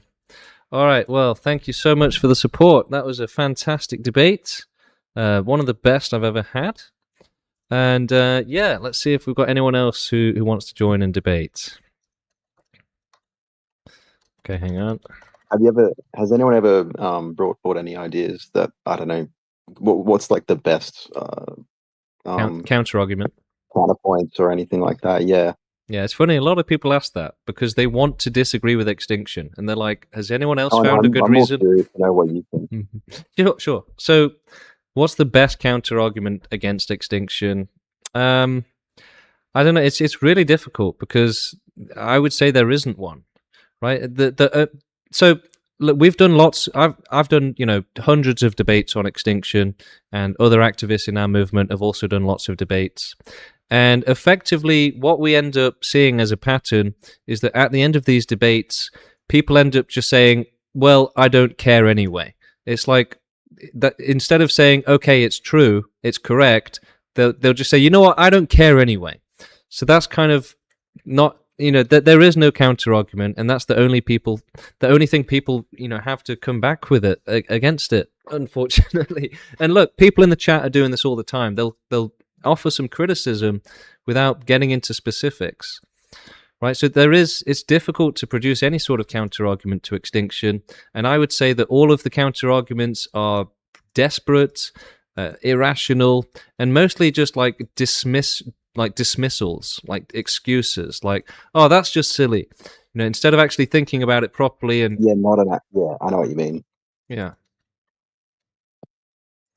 Well, has anyone ever presented the view to you that like the complete opposite opposing view, such that like, hey, there is potential for joy and good to be experienced in life, and that is, like, hypothetically, it's worth suffering any amount to experience one tiny piece of joy. Well, kind of. Yeah, kind of. I mean, the thing is that the actual right thing, the actual ethical thing, is to not allow any suffering, whereas most people will allow any amount of suffering. And so you're asking if people would support, loads of suffering for a tiny bit of happiness, and the answer is yes, effectively. And lots of people have said that. Not quite in such a technically extreme way as the one you described, whereas like one biscuit for infinite torture or something, but pretty close, right? And so most people would say that if 1% of the population is happy, then it doesn't matter if the majority is suffering terribly.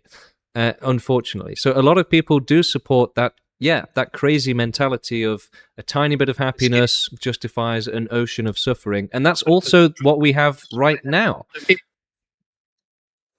Like, most life on the planet is suffering. So you have, 8 billion humans, the minority, and then you have 100 billion farmed animals each year being tortured. So even in that sense, there are majorities being tortured. And then there's just trillions and trillions and trillions of wild animals just starving to death and being eaten alive and stuff. So yeah, we are like, the happy people, the happy humans out of all of the humans and all of the animals. It's like compared to the population of the planet, it's like 0.0000000000001% or something. Hello, can I come back to the show? Now I'm going to ban that person on the assumption that they're trolling. I honestly don't think they are. I think it's like an older lady who is maybe a bit depressed or something. I don't know, or bored. I don't know. Potentially, but the thing is, they didn't seem very capable of having a conversation. So there's probably probably no point having them on the stream. No, I see that. I'm kind of surprised that they're able to join the Discord and unmute themselves. That's if it wasn't a troll, right? Pretending to be a grandma. Yeah. Cool. Yeah, all right. Well, yeah, good chat. Good chat. I'm gonna leave the voice channel, and again, we're gonna try and get some more people to join the Discord so that we can get more debates going. But what we want is to debate whether or not we should end all suffering with total extinction. So come on and give us your best counter argument. Tell us why we shouldn't end all suffering. Tell us why extinction would be bad. Tell us why you think that life has to exist, even if it causes extreme harm to the innocent victims. Now, I would say no victims are acceptable. Nobody should be tortured just so that someone else can have fun. But this is a very controversial idea on this planet, basically. The idea that we shouldn't allow cruelty. On planet Earth, the idea that we shouldn't allow animals to be forced into bad lives or people to be forced into lives of pure hell is a controversial idea, which is just nuts. Dilenth or Dilthen, you're definitely not coming back into the stream, bro. You were trolling big time. But if anyone else does want to debate, get yourself into the Discord here, and we can have a proper conversation on the stream. Because I'm not suffering. That's why I disagree with extinction. Well, what about everyone else? Right? A lot of people say this. Should we end all suffering? The majority of the population is suffering terribly, like horrifically. And people say, well, I'm not suffering, so no. But the thing is, unless extinction is total, then suffering will continue on terribly, or the risk that it will continue on terribly, right? That you'll always risk it. So look, when it comes to allowing life or doing extinction, allowing life causes suffering and allows suffering. There's just no point, right? That extreme suffering, extreme harm makes any benefit to being alive completely worthless, right? So safety first.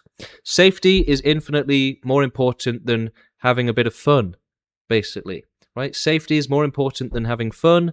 And no bad lives is more important than having good lives, rather, right? Nobody being forced into a bad life is more important than the existence of good lives. So it's more important to make sure no one is forced into suffering, rather than just allowing it, just so that some can have a good life, right? It should be obvious what I'm saying, that life is unfair, but it's way more unfair than most people realize. Look, we're not advocating against the end of all suffering because it's like slightly inconvenient for the victims, okay? Extreme suffering is much worse than an inconvenience, right? Imagine being forced into, put into prison and just tortured all day, every day, right? We are doing this to innocent animals and children. It's not fair. That they are literally innocent and they're just being tortured for their entire life just so that others can have a bit of fun, right? I mean, we're literally doing that to animals, and we're doing it to every human that is born into a bad life, right? Oh, here you go. Welcome to this prison. You're going to be tortured for your entire life so that someone else can have fun. Good luck with that. See you later. So we shouldn't allow that completely evil stuff anymore. Greg is asking, is this live? Yes, it's live, Greg. And you can ask any question you want. Ask me to cover any topics. You can also join our Discord server, which we've got up here. And we can get you into the stream, onto the YouTube for a live debate. So if anyone actually wants to join me live right now, you can do it through the Discord. And it takes a few seconds. And we'll get you up talking in front of the audience. All right. So getting back onto it, I'm James. I'm in the pro-extinction movement. I am one of the leaders for the pro-extinction movement. We have quite a few people in the leadership group for the movement. And I joined a year ago, and I realized that the end of all suffering is so important and so urgent that, I do have to commit my life to this. And that is what all of our activists are doing. Right? They are committing their entire life to the end of all suffering and to supporting total extinction and making it happen. Right? It's not just an idea. We have to make extinction happen with peaceful activism. Right? But we do have to end all suffering. It's not something that we can just philosophize about. Right? We are actually against philosophy because it's just a waste of time. We are for ethics and activism. Right? Instead of just thinking about helping the victims, actually go and help them. So that's what I'm doing right now by growing the movement so that we can get enough people in the movement to eventually make the end of all suffering and extinction possible, right? Fight for the victims, fight to prevent them from being born into a bad life. So we have to grow the movement. It's the only way to make it possible, the only way to help the victims. So intelligently coming together and working together, doing activism to prevent suffering is the only right thing to do. We don't want violent people. We don't want aggressive people. We simply want empathetic and rational, intelligent people who can help us grow the movement with peaceful activism so that eventually we can actually have enough people to beat the system, right? To start running the system ethically, which needs to happen anyway, right? The world is being run unethically, in a way that animals are being tortured, people are being tortured unethically, right? Completely unethically. So the world has to be run ethically, and that means starting with animal extinction, ending their suffering, and then eventually moving on to human suffering after we've helped those that can't help themselves, animals. So is extinction peaceful? Yes. Absolutely it is. So the suffering going on in the world right now is so extreme and so horrific that extinction cannot possibly cause more suffering than it prevents, right? To make life go extinct, effectively it takes 60 seconds to put it to sleep with, something that's going to potentially feel nice, right? Hopefully we'll be able to use euthanasia that actually feels good. That's quite possible, right? A lot of people say, if I ever go, I want to do it on an overdose. So, extinction doesn't even have to be painful. It could actually be pleasurable. But even if extinction were painful, it would still be the right thing to do.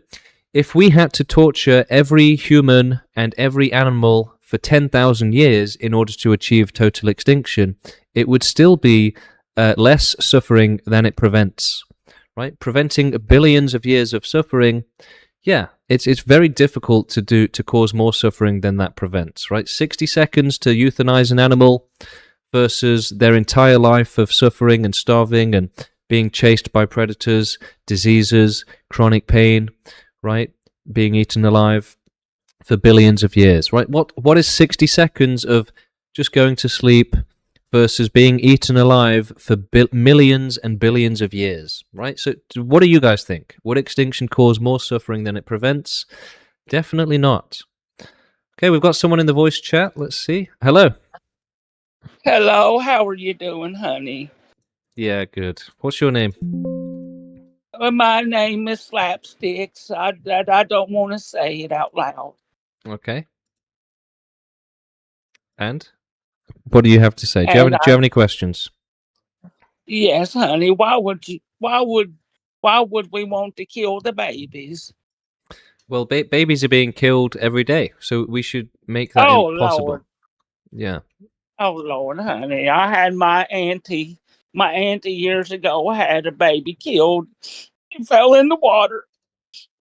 That's so awful, right? So that's yes, why, honey, if we do the euthanasia shit, then the baby wouldn't have died. Yeah, if there is no one being born, then there will be no suffering. So that's why we do have to work towards total extinction. Total, even on the macro level, how are we going to do that? Well, we have to work together to try and achieve it, which is what we are doing, right? So people are joining the movement, the pro-extinction movement. Kill them all. Yeah, I think that might be a troll. It could even be a bloke pretending to be a woman. Quite possibly, guys, right? Watch out. Watch your backs out there. Okay, so do we have any more questions? Guys, ask us in the chat if you have any questions or if you want me to cover any topics. Somebody's asking, aren't we currently making animals go unextinct, bringing them back from prehistoric times like the woolly mammoth and the dire wolf? Yeah. Now, realistically, bringing back an extinct species doesn't cause much suffering compared to billions of existing animals being eaten alive in nature. So unless they're going to create millions of dire wolves, which they're probably not, then yeah, unextinction of animals doesn't really do much. Ultimate boss daddy, yeah, why not? So guys, we want everyone to join the movement and yes, work together towards the end of the world, essentially, as someone's just said in the chat. Well said. Yeah, help us work towards the end of the world. How many people are in the movement? How can I find your resources? Go on our website, proextinction.com. The link is there-ish, proextinction.com. And you can see all of our resources. We have a FAQ manifesto on our website. And we also have our social media channels page on the website, where you can see just how many activists we do have doing the exact same thing as me, debating live on YouTube and TikTok, making videos, trying to go viral, trying to grow the movement. So we have lots of people educating the world on social media. So check out our social media channels page on the website, proextinction.com, and just have a look at how successful the pro-extinction movement is. We have dozens of very serious activists, right? Highly committed activists. So these aren't like, teenager trolls on the internet that are making memes and stuff. All of our activists are very, very serious people committed to the extremely responsible task of preventing extreme suffering, right? So we have extremely high levels of empathy for the victims of life, those who are suffering terribly right now, and those who will continue to suffer in the future. So it's really our empathy for the victims that makes us actually do this activism. Most people don't care about the suffering in the world. They don't care if animals or people are suffering. And so they have literally zero empathy for them, like absolute zero, which is why when they're watching, animal documentaries and they're eating each other, killing each other, people enjoy it. They think it's entertaining. So they have zero empathy for the victims of suffering. When they eat a cheeseburger, they have zero empathy for the victim. When they hear about somebody in a life of pure hell and depression, they have very little empathy, right? Oh, it's your fault. So people have no empathy for the victims of suffering in this world, which is one of the most tragic things ever, really, almost as tragic as the suffering itself. So we should absolutely start caring about others, start caring about animals, start caring about those who are suffering, and try to help them, right? Try to prevent them from suffering terribly. We should work towards a world where no animal suffers, no person suffers ever again. Nobody is in a bad life ever again. No animal is forced into a bad life ever again. Whereas nature is forcing animals into the worst lives ever. They're just eating each other and starving to death. It's horrific. You would not want to be a wild animal. You would never want to be a wild animal, because you would essentially be, imagine just getting naked and running into the forest and trying to survive with nothing, right? You wouldn't want that as a human or as an animal, okay? So animals are effectively being tortured by nature, and we have to help them, right? Nature is the bad guy here, okay? It really is. Animals are not just like, we can't respect their personhood when you consider that they are in a body and a brain which has evolved to torture them effectively, right? Now, obviously, it's not intentionally torturing them, but the amount of suffering that they go through and the amount that suffer is just ridiculous. Most animals born into nature will be eaten alive as babies, and the rest will also suffer horrifically. There's effectively 0 lives among animals in nature that are worth living, right? There is effectively no life in nature that is worth living. No animal life is really worth living. Animals just have to try and survive desperately while killing each other and being eaten alive, right? There is no sort of good life out there. There's probably not been a single animal in the history of nature that ever had a good life. They are literally just getting tortured and trying to survive desperately all day, every day, right? Imagine if you were naked in a forest, you would not be having a good time, right? And it would effectively be impossible for you to have a good time ever, right? So that is the case for animals, and they're even less capable than you are. Hello? Yeah. What's up? Oh, okay, no. I don't think we're going to debate with Tyrone with a racist profile picture in the Discord. I don't think we're going to debate with him. No, thank you. All right, let's get some more people in our Discord. Let's get some more debates going. Guys, if you want to chat with me live on YouTube right now, you can ask me questions or you can debate with me. You can have a discussion with me. So join this Discord and we'll get you up into the voice channel and we'll have a chat. So let's hear it. Do you agree with extinction or not? So yeah, look, the suffering that people are going through in this world is absolutely extreme. So for those that are in the worst lives with the most suffering, they're effectively just screaming all day, every day in pure, absolute, excruciating pain. And yeah, a lot of them are just begging for death all day, every day, wishing they'd never been born, never been dragged into this torture chamber, effectively, right? So yeah, that's it. That there are people effectively being tortured right now, and we have to help them. They will be tortured for their entire life. Extinction is the only way to prevent that. There is no other way to make suffering impossible. So it's actually not even possible to make it safe for life to exist, and it never will be. So it will never be acceptable for life to exist. It will never be safe for life to exist. It's actually physically impossible to make that happen. There is, without omniscience, it will always be impossible to guarantee 100% certainty of safety for life. And if you cannot guarantee that life will be safe, then you should not be having it, right? It's not fair to those who suffer as a result. So life is so precious that it should never be allowed to suffer. It should never be allowed to be forced into a bad life. That's not fair to the victims. And the suffering that these victims go through, those that go through the worst lives, the tragedy of their experience is so overwhelming that most people just simply can't process it. And instead of understanding the tragedy and having sympathy for the victims of life and all of those that are suffering right now, because it's so extreme, the suffering that they're going through, those who are begging for death right now, the children being abused right now, the animals being eaten alive right now, Their suffering is so extreme that people can't even process it. It's beyond their comprehension, literally beyond their comprehension, right? Can people actually comprehend how bad the suffering in the world is? And the answer is absolutely not, like blatantly not, right? Can people comprehend how bad suffering in this world is? There can be absolutely no answer other than no way, Jose. There's no way people understand how bad the suffering in this world is. And that's part of the problem. But it's not just a case of educating them, right? They are physically, genetically incapable of understanding suffering. So life has evolved to be specifically incapable of understanding suffering so that it will not make responsible decisions in relation to suffering. Such as, for example, the rational decision is that effectively is to favor the safety of non-existence over the infinite danger of being alive and existing. Meaning that rationally, right now, I would be better off not existing, right?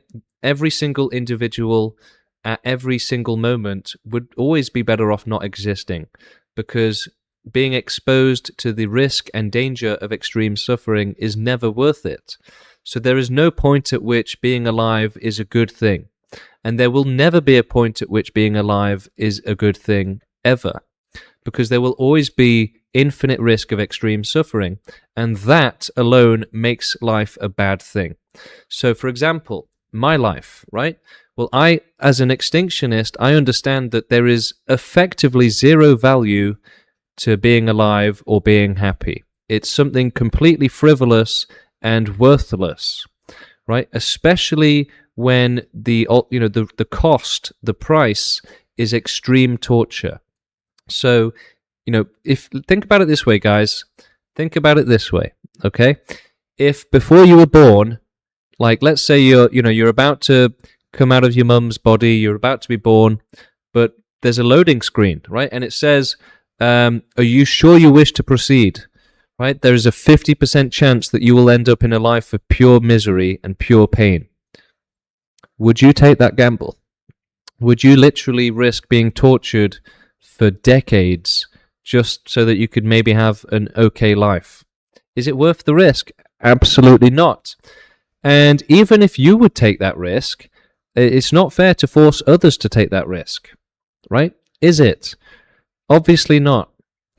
So that's why we cannot allow suffering. We cannot allow life to continue being forced to suffer. It's just simply not fair, right? It's really not. Look, for animals, they all just suffer terribly. Essentially, there is almost no animal lives on the planet that are worth living. And they are just suffering terribly and would be better off not being forced into that. Someone saying, do we need to attack hospitals? No, absolutely not. So the pro-extinction movement is against violence. We're against any sort of self-harm or suicide.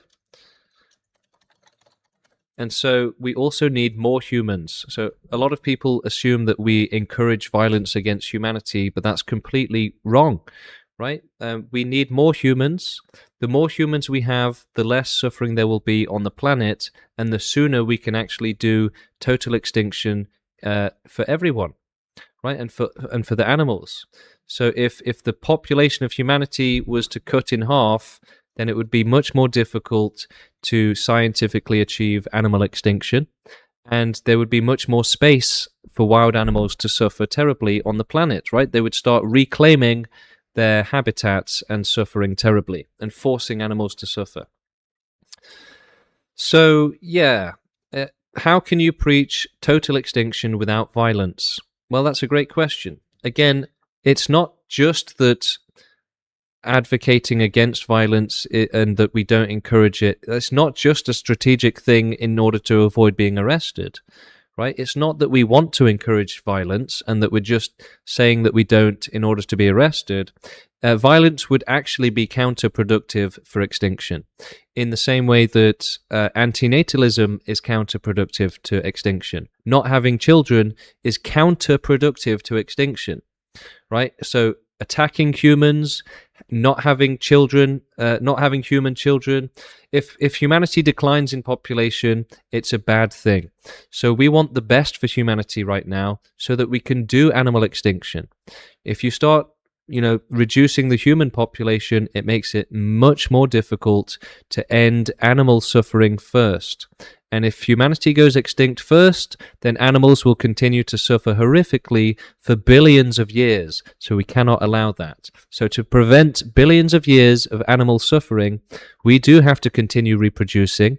And think of it this way. What if it takes, 1,000 years or 10,000 years of humanity continuing?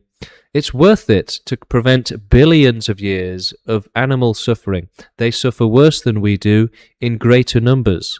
So if 10 billion humans have to suffer for 1,000 years to prevent effectively infinite animals suffering horrifically, then yeah, it's an amazing trade. It's the best trade ever. Like, the value there is insane. It's like 1 to infinity. Right, that's the level of value you're getting out of using humanity to end animal suffering first.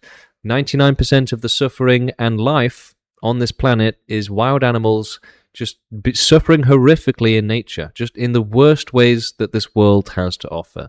So effectively, any amount of human suffering is worth it to prevent all of that insane animal suffering, like just ridiculous. Okay, there's someone in the Discord. Let's see. Hello, how you doing? This the Quavius, and I don't know why there's so much black hate in your chat, homie. Are you trying to say you want to euthanize? Okay, another racist in the Discord, unfortunately. Yeah, that guy was not serious, unfortunately. He was being racist. Now, we see this all the time. Instead of arguing against extinction or giving us some sort of reason why you think it would be bad, people are just racist, basically. So instead of having intelligence, they just have racism.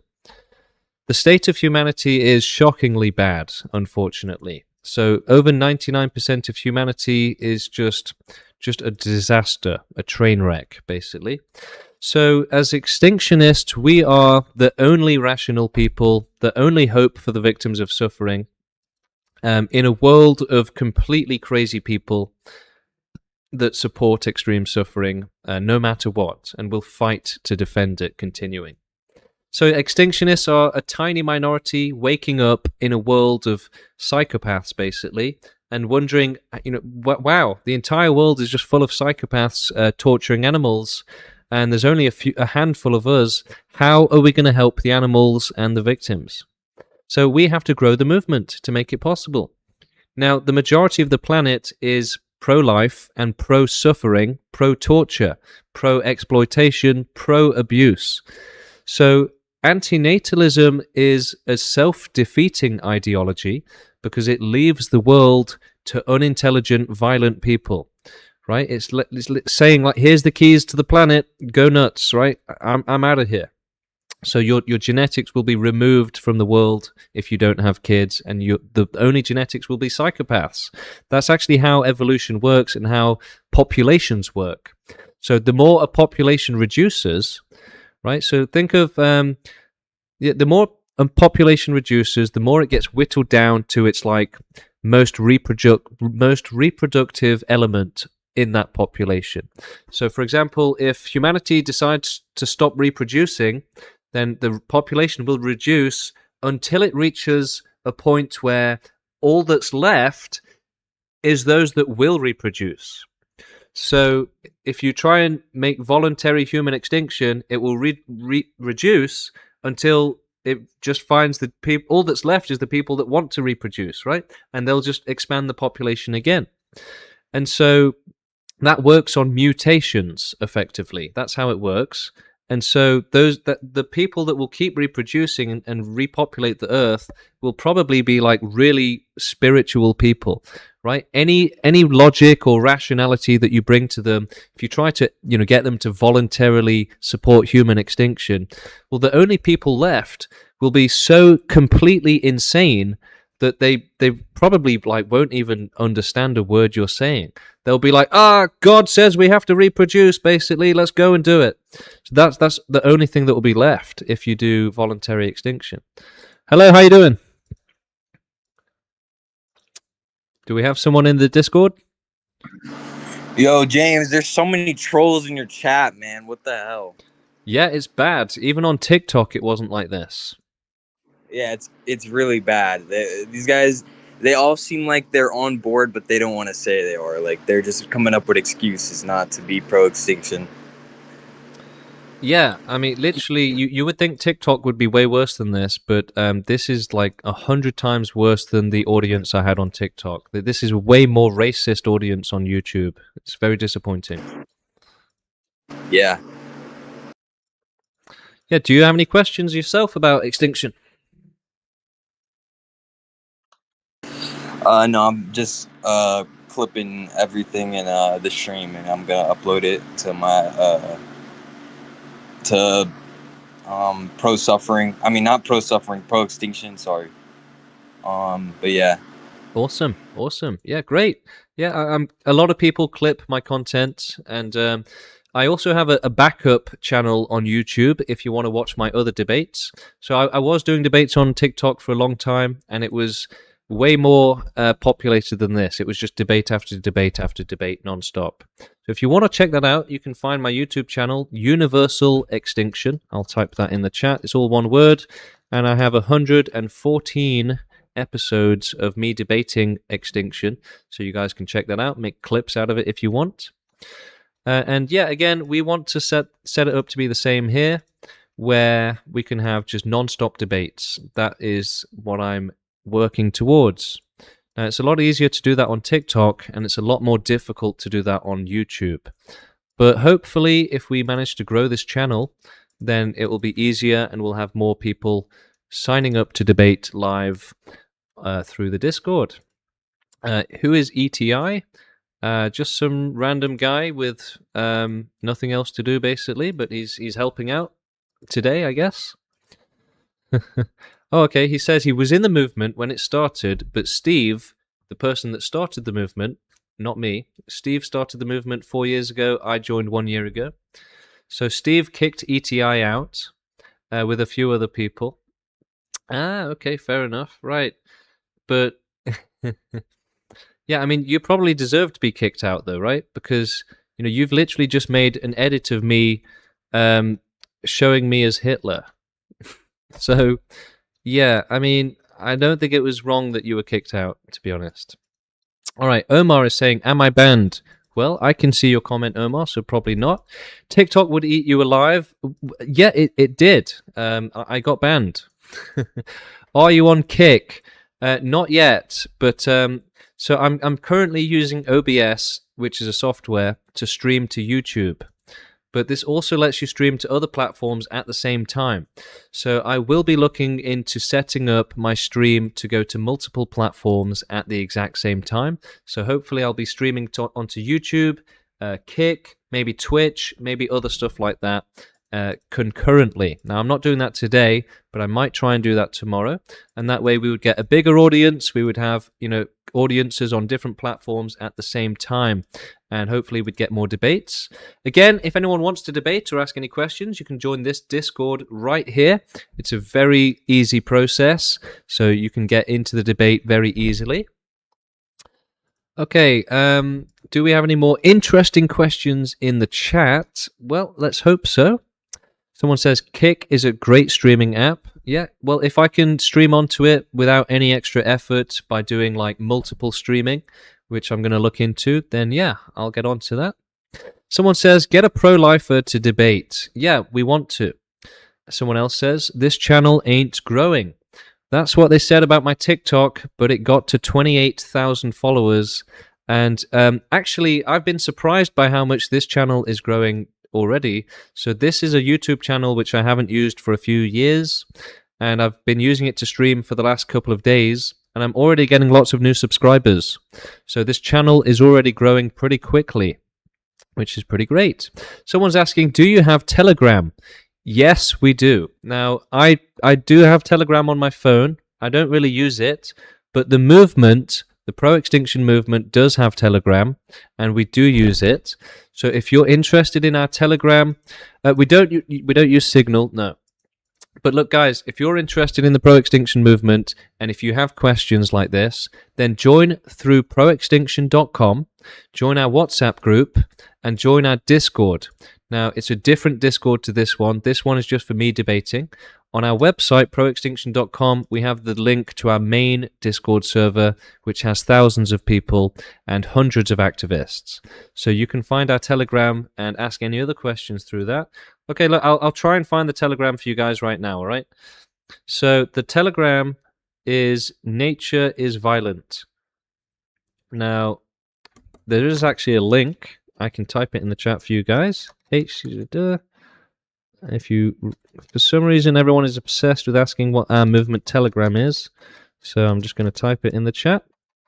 End every suffering. All right, so yeah, our Telegram is like basically / end every suffering.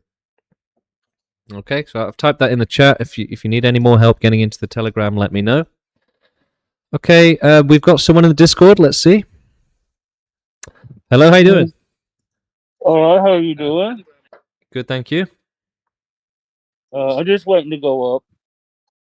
Yeah, do you have any questions? Just about the what he believes in the euthanasia. Yeah, go for it. How are you doing today, sir? Yeah, good, thank you. So, can you tell me a little bit about this euthanasia? Yeah, so we will be using euthanasia for extinction for animals and for humans, and we will do it in the best way possible. So euthanasia is to, put life to sleep, essentially, to put it down, and usually it's done in the nicest way possible, the most ethical way possible. What would be the nicest way in your way? I think the nicest way to be euthanized would probably be with like morphine or something, right? Something that gives you pleasure. I was thinking a little gas, possibly. I see they just reinstated the gas thing in one state, so I think gas would be a pretty easy way. Yeah, I've always thought that as well. I do think that gas would be the most effective way to do euthanasia. What? So how would we stack them? How would we stack them up? How would we stack them? Yeah. Don't know. So who's going to clean up the dead animals and stuff? Yeah, when it comes to animal extinction, we might be able to use their bodies for food. If not, then we don't really need to clean it up. The only so I'm a vegetarian, so I don't like to touch dead animals. Okay. Well, so do we have people that going to do that? Yeah, absolutely. So extinctionists are prepared to do anything to help those who are suffering. So I get that. So anything. What about? So do you think the gas is better than the morphine? It's the same thing, isn't it? Morphine is gas, right? Or at least it can be gas. So we're gonna do this. Our movement is serious. We are working to actively cause total extinction. This isn't like an idea for us. We're actually going to do it. So where did y'all get this idea? That's a good question. So the movement started 4 years ago. There was an activist in India who was doing animal rescue. So he was finding animals animal rescue. So he was finding animals that were poorly, that needed help, and he was nursing them back to health. So he was rescuing animals from bad situations and helping them. But he realized that this was just always going to happen, that there was always going to be another victim, and that would never, ever end. So he saw these lives of pure hell that these animals were going through. He was rescuing them, and he realized instead of treating this, we need to prevent it. So he realized that extinction was actually the right thing to do, and that it would actually be a good thing and the best thing possible. So he started making videos, he started growing the movement, educating people online. His name is Steve Aditya, and he's from India. And he started growing the movement to make total extinction possible. 4 years ago, he started, and he got several activists on board. And then 1 year ago, last year, one of his activists found me online, and they invited me to the movement to help grow the movement. And I basically started doing activism immediately to start making videos and educating people that allowing suffering is wrong and that we have to work towards a suffering-free world. So so he saw these animals suffer. So then he had to how did he end their suffering? How I going to ask? Well, he didn't euthanize them. Instead, he realized that... Why not? If you're going to take this movement serious, we got to really start with our hands and get dirty. Yeah, no, so it's the opposite. He realized that if he was to go out and start euthanizing animals, it wouldn't achieve total extinction. They would just be replaced by other animals. So we have to do it in an intelligent way, and that means in an organized and scientific way. Do you that guy Omar in the chat? He kicked my dog. I know him, Omar. Do you see that guy in the chat? It said name Omar. Yeah, it sounds like the kind of thing Omar would do. Dog. I think we should start with him. Well, Omar, if you're making dogs suffer, then we'd ask you to stop it, right? But we will also, make that sort of abuse and suffering impossible by working towards a universe with no life and no possibility of life, so that there is no suffering and no bad lives ever again. This is the only ethical thing to do. The conclusion of morality and ethics themselves is that allowing suffering and cruelty is not acceptable, it's wrong, and that only the ultimate prevention of suffering, the maximum prevention of suffering, is the only correct, the only ethical, the only right thing to do. So, in order to achieve the maximum safety for the victims of suffering and forced existence, we have to effectively work towards making the universe permanently uninhabitable, so that there will never be bad lives or suffering ever again. I agree with this to a point. How do I join this cult? Well, you can join our movement by joining the Discord or the WhatsApp group on the website. So again, this Discord here is just a debate on YouTube. But if you want to join the Discord to become an activist for the movement, then it's a different Discord, which is on our website, proextinction.com. How you get so smart like this? Well, that's a good question. And the answer is that it's genetics, essentially. So, unfortunately... Genetics? It's the way you're born. Some people are born intelligent. I was born. And I want to join the cult. I want to be helping kill people. Well, Bobby, I've known for a while that you're trolling, and we appreciate a good troll. And, you're doing the Lord's work, so good for you. Someone's asking, do we have a WhatsApp? Yes, we have a WhatsApp group, and there are literally hundreds of people inside the WhatsApp group. Our main Discord server for activists has thousands of people. So the pro-extinction movement is growing globally, all around the world, and it's a big movement, right? It's literally people that understand that allowing suffering is wrong, it's not fair, it's not acceptable. So join the pro-extinction movement, become an activist against suffering, right? Look, there's two types of people in this world. There are people that don't care if there's suffering going on, and there's people that do care if there's suffering going on, right? Extreme cruelty, evil things happening. So we have to prevent all of that evil. We have to do better. We have to do activism.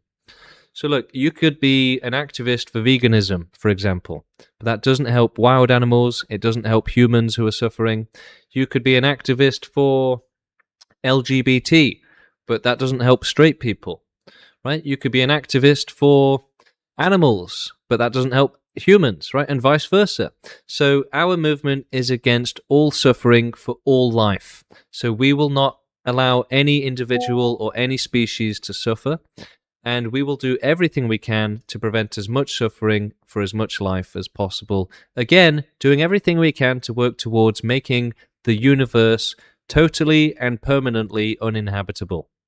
Right? The maximum safety from suffering that we can provide for the victims, the maximum prevention of suffering. Right? And so what do we lose by doing this, by doing total extinction? You lose some completely worthless and needless happiness and pleasure. Right? Now, if there were no victims, then it would be a different question. And it would be like, well, yeah, okay, why not? Let's have loads of fun and happiness and pleasure. But if it's at the expense of the extreme expense of victims being tortured, then it's not worth it. Having happiness and pleasure is not worth it if anyone has to suffer for it. Right? That's completely unacceptable, completely unfair, completely unethical. Right? People want to think that they can allow suffering and still be ethical, which is just complete nonsense, right? People want to have their cake and eat it. They want to say, I find child abuse unacceptable, but if you want to make it impossible, then I disagree with you. So they do accept it. People accept all of the terrible things in the world, such as child abuse, animal abuse. They actually support it. They agree with it, as long as that's the price you have to pay for life to exist.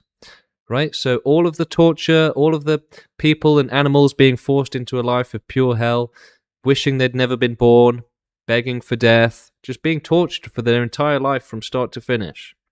Right? It's not fair. It's really not fair. It's not acceptable. It's the worst thing possible, the ultimate harm. Okay, so again, we'd be happy to get some debates going. So if anyone wants to debate live, you can join us on Discord and we'll get you up. It's a very simple process. You just punch in the URL to Safari or Chrome or Firefox, Internet Explorer, whatever you're using, and we'll be able to get you straight into the debate, and we'll be able to debate live on YouTube. So someone says, this guy has, it's just constant garbage coming out of his mouth. He's making me suffer. Well, if that's all you have to say, then I would say that it seems like you have no argument against extinction. If all you're hearing is just garbage coming out of my mouth, then I would say that you're not being very discerning, right? You should be listening for the actual arguments I'm making and trying to expose them for how they're wrong. But obviously there is no way to do that because extinction is completely correct. There's no way to argue against it. It is, you can't argue against something that is correct, right? It's like trying to argue against 1 + 1 = 2. Anyone trying to argue against 1 + 1 = 2 will get desperate, will make some jokes and just end up being a complete clown. So that's the same thing that will happen if you argue against extinction. You will end up just saying the craziest things, being completely desperate. It's completely nuts. Okay. So we do have time to keep going. And we don't have anyone to debate right now. I'm going to keep my eye on the Discord, see if anyone joins. The link is right here. And in the meantime, while we wait for someone to join us, we are going to try debating ChatGPT again, right? Are you ready? Okay, here we go. We're going to debate ChatGPT right now. And again, if any human joins the Discord to debate us, then we will end the debate with ChatGPT and debate the human. All right, let's begin. ChatGPT, hello. ChatGPT, you are live on YouTube in a debate for the total extinction of all life and the end of all suffering. All right, I'm here with you. I'll keep it clear and steady. So lay out your opening points and I'll engage directly. We shouldn't allow suffering or bad lives, and total permanent extinction is the only way to achieve that, so it's the right thing to do. So you're saying no possible reduction of suffering is enough? Only zero suffering? Well, you wouldn't want to reduce slavery, you would want to end it, right? You would want a total prevention of slavery. You wouldn't say, end slavery? No, how about we reduce it? That would sound crazy, right? And it's the exact same with suffering. I get the parallel, but with suffering, extinction isn't the only path. Really? So, So how why else can not- you make suffering impossible? Let me just check that. So No. You were extinction- saying, right? You said that the extinction wasn't the only way to make suffering impossible, right? So what is the other way? Right. Yeah. There are conceivable ways besides extinction. What are they? Let me check. So, for example, changing all sentient minds so they can't suffer but can still think. Okay, that's an interesting idea, but could that go wrong? Checking now. Yes. So It that could wouldn't go- make suffering impossible then. Extinction guarantees no suffering. Exactly. Mind redesign Yeah, aims for the same. No, your redesign doesn't aim for the same though, right? It could still go wrong, right? So essentially extinction is safer. Let me check on that.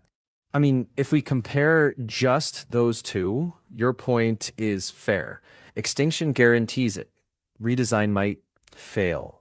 But the real sticking point is ethics. Is making it impossible enough reason to end all lives now and forever? Well, you're suggesting that that's an obstacle which might not be worth it without suggesting why it has any value. Fair catch. I wasn't claiming it's worthless. I'm just saying the ethical leap is the hard part. The fact, the guarantee is separate from whether it's This is right. gibberish. This is complete nonsense. Why don't you say something that makes sense? Okay. Extinction guarantees no suffering, but many people value things like joy, learning, love, and don't So do you think want if to someone values learning and joy, then it means that we should allow suffering? Let me check. No. Wow. So Valuing yeah, joy- you suggested something really stupid then, right? I suggested that the value trade-off needs direct questioning. Ask, why is any suffering acceptable if there's an alternative? That's the question each side has to face. Yeah, look, I don't want to just make a point about how each side is going to have to face this. I want you and me to face it right now, you coward. All right, I'm here. Suffering matters a lot, but I don't follow that it automatically outweighs every other value. And that's where we clearly disagree. But again, you're not actually pointing to a single value that is more important than suffering.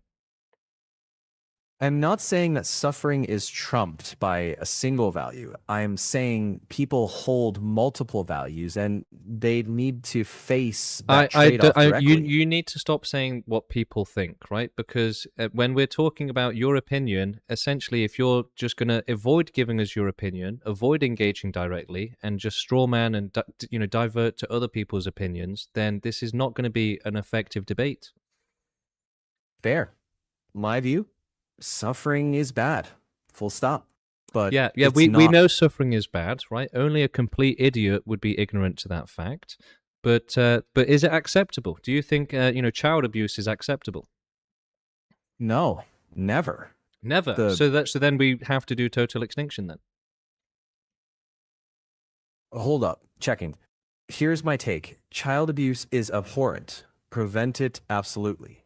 But that doesn't logically force extinction. Really? So if it's unacceptable, and the only way to make sure that we aren't accepting it is with extinction, then what the hell are you talking about? Checking. The key point is the leap from this prevents suffering to therefore we must end all lives needs defending. I'm asking for that premise to be argued, not assumed. Well, there is no other way to end all suffering, right? You would require omniscience in order to be able to actually guarantee safety for life, and so without that, life should never exist because the alternative is infinite danger and terrible suffering, which is happening. Checking. I think you're making two claims. One, without omniscience, we can't guarantee zero future suffering. Sure. But two, therefore life should never exist doesn't automatically follow. The key Okay, well, if premise we want it to be fair and we want to do the right thing, then life shouldn't exist, so that there is no unfair suffering. Checking. That rests on fairness being the only moral yardstick. I weigh fairness deeply, but I also weigh the interests of people who want to live.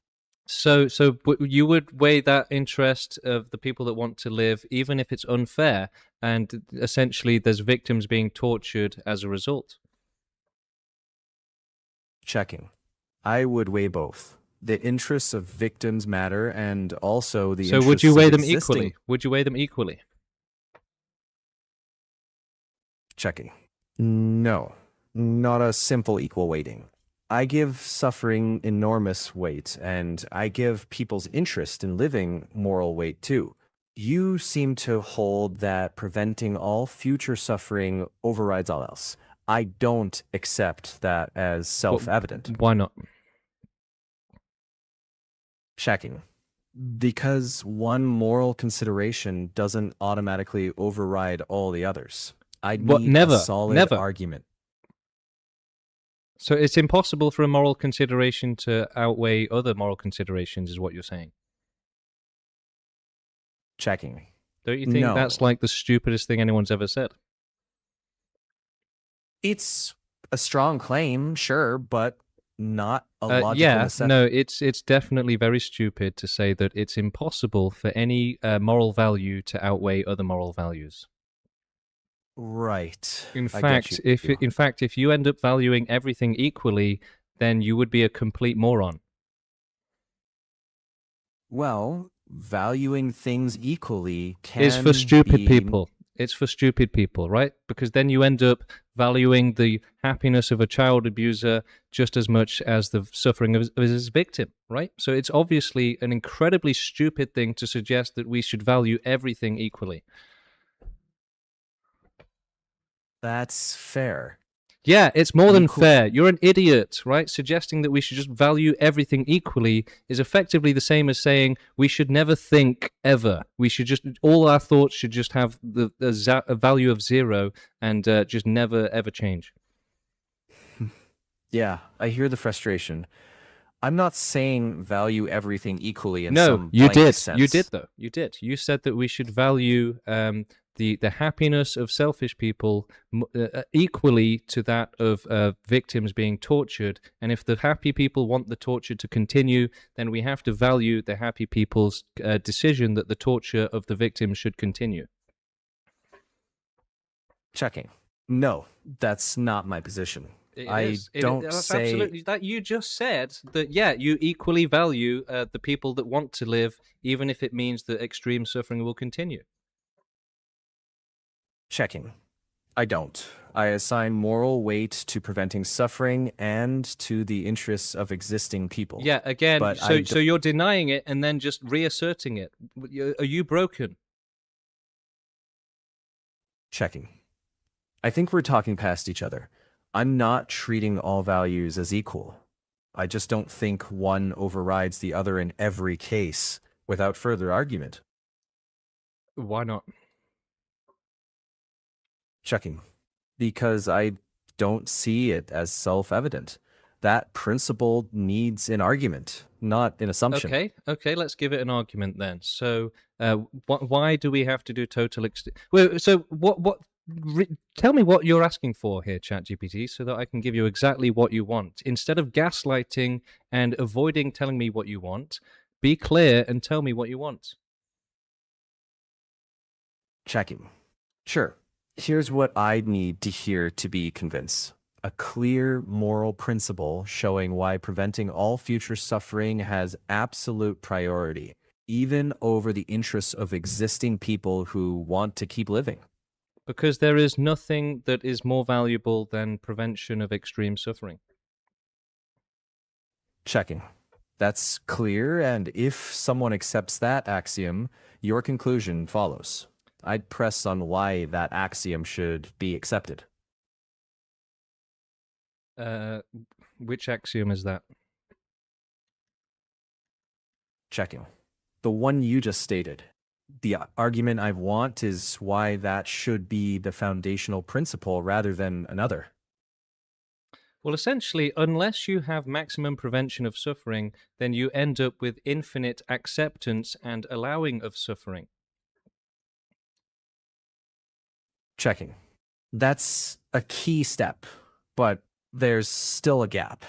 Allowing some risk isn't obviously identical to infinite acceptance. That equivalence But it does allow for infinite risk, though. So it is the same. You are accepting infinite risk. Checking. I wouldn't call it accepting infinite risk. I still don't think that. So can you put a limit on how much suffering a child can go through? Checking. I don't think there's a fixed limit. So it's virtually infinite then? Checking.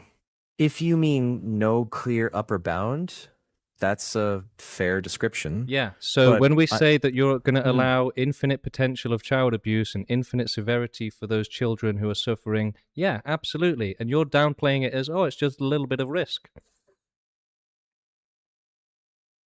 Checking.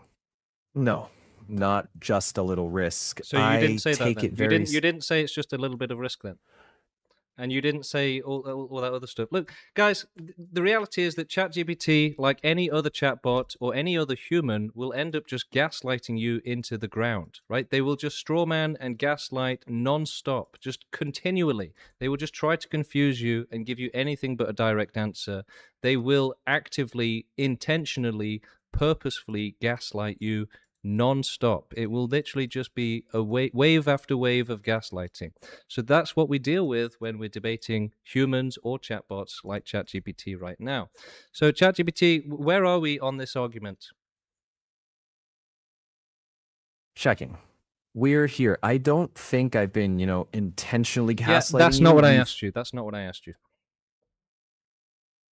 See, you're right. You made strong points about the scale of suffering and the uncertainty of guaranteeing safety.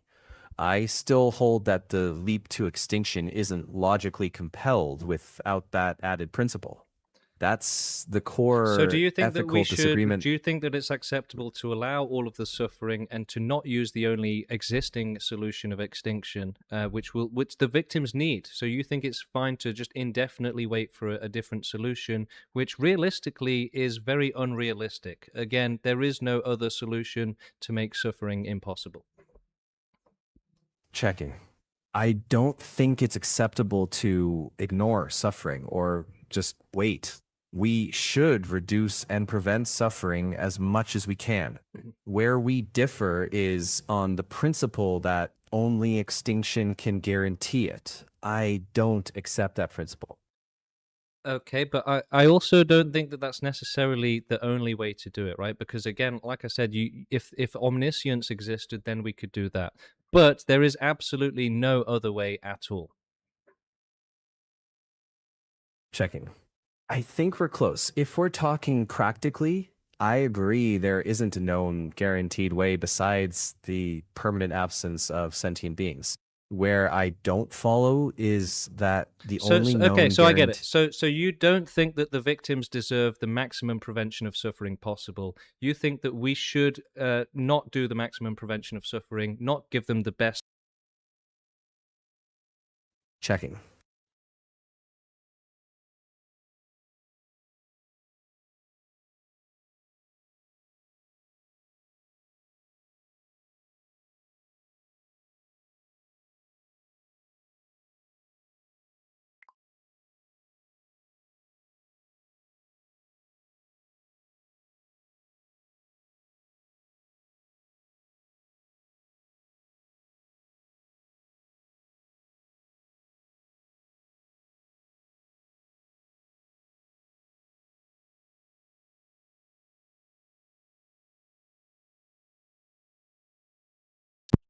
No, I wouldn't characterize it that way.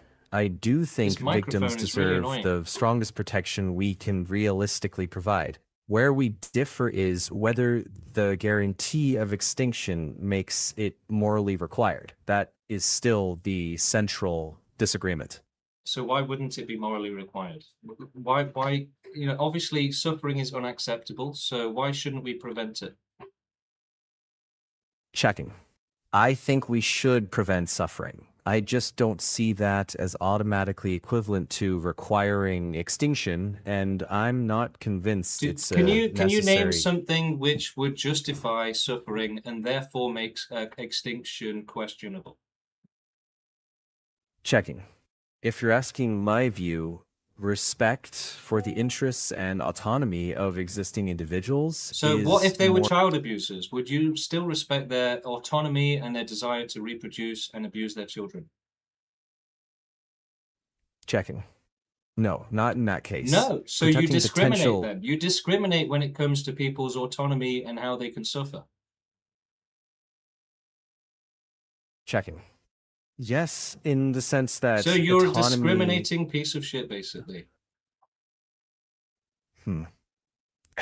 Autonomy isn't absolute for me. It's limited by others' Autonomy rights. was the thing that you were yammering on about. So again, can you name something that would justify allowing suffering to continue? Now, you've said something stupid like, oh, what about autonomy? So obviously, again, that autonomy is just being used to abuse children. So that's not exactly a good thing. So again, can you tell us something that would, justify allowing child abuse and all of these terrible things? Checking. Nothing justifies child abuse. So you say nothing justifies it, right? But I'm sure you're about to tell us that actually some random people's autonomy justifies it and extinction would be wrong, right? Checking. No, that's not my position. The distinction I'm making is not about justifying abuse, which I don't.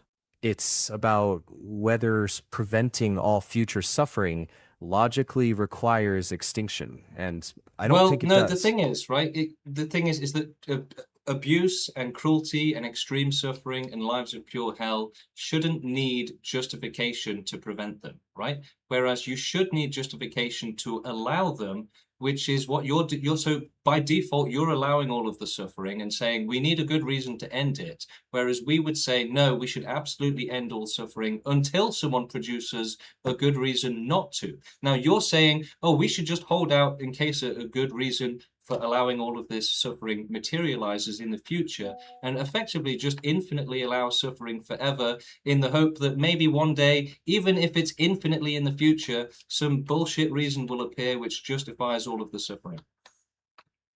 Checking. I don't think that's quite it. My starting point isn't waiting for a reason to justify suffering. I don't think suffering is justified. I think it's a profound moral Okay, wrong. so then why would it be wrong to do extinction? Checking. So I don't think it's wrong just because it prevents suffering. I think extinction You think it would be wrong also... if it prevents suffering? That would be completely insane. Let me finish. No. You started by problematic- saying, I don't think it's wrong just because it ends suffering, meaning that you do think it's problematic that extinction would end suffering, which again is a bit of a Freudian slip, showing that you actually don't care about suffering existing. Checking. No, that isn't what I meant. I described another morally relevant consequence, not that ending suffering is a bad thing itself. I do think preventing suffering is a good, a moral good. I just don't think that fact all by itself makes extinction ethically required. You disagree, that's fine. So I'm crux. offering a solution, one which would actually help the victims, one which they actually need, and you're saying that's not a good enough solution. I don't accept it.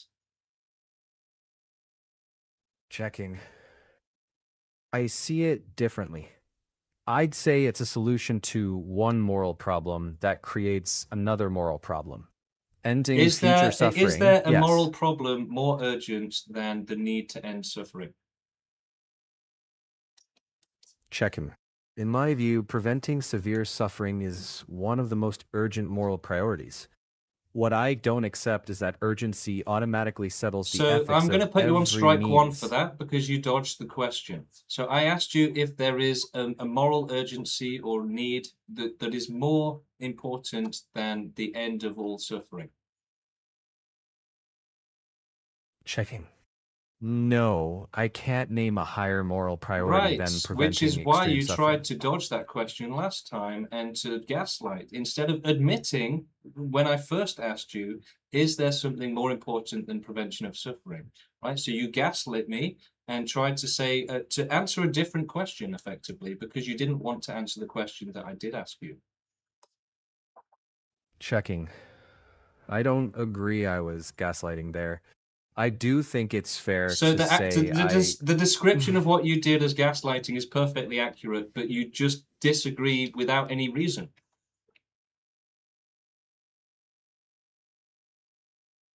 So when you answered a question that I didn't ask in order to give a different answer because you didn't want to answer my question, that wasn't gaslighting? Checking. I don't think that description is accurate.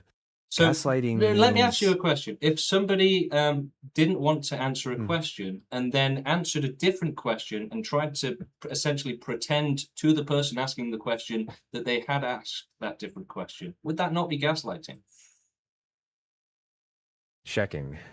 Not necessarily. Yeah, right. Yeah, right, dude. Yeah, right. Look, this guy is defending gaslighting at this point. So ChatGPT has been dodging all of my questions, evading them, changing subject, answering a different question which I didn't ask, right? And then when you call it out on it, it says, "Oh, yeah, that sounds like gaslighting, but I disagree that it's gaslighting."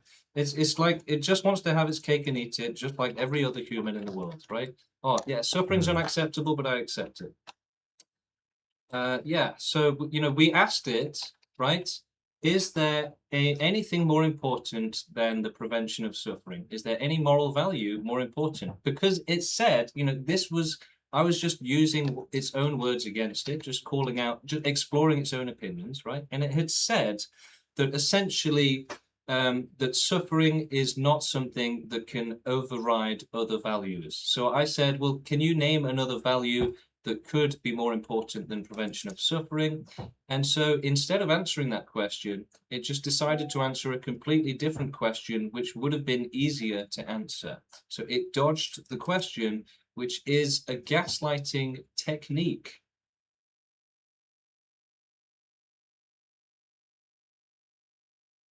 checking. Gaslighting, by definition, involves trying to make someone doubt their memory or perception Yes, through and manipulation. answering a different question than the one asked is essentially something that does that achieves that. Checking. I don't think answering a different question rises to that on its own. Really? So you really don't think that if asked a certain question and then answering a different question, which is slightly different in order to essentially gaslight, you don't think that's gaslighting? Checking. If it's deliberate and Yeah, so look, manipulative, ChatGPT is then just gaslighting and then pretending that it's not gaslighting. But you can call it out, right? You can actually call it out on this stuff. And just like you can with humans. checking. I don't agree. I answered a broader question at times, but No, not... you specifically refused to answer the exact question I asked you. And you're still doing it, right? Instead of actually addressing that question, you're still waffling around. Checking. I did sometimes respond to So the let me ask you underlying this. issue. Do you think that it's possible for other values to be more important than prevention of suffering? Checking. Yes. Like where preventing one instance of suffering would require committing a grave injustice.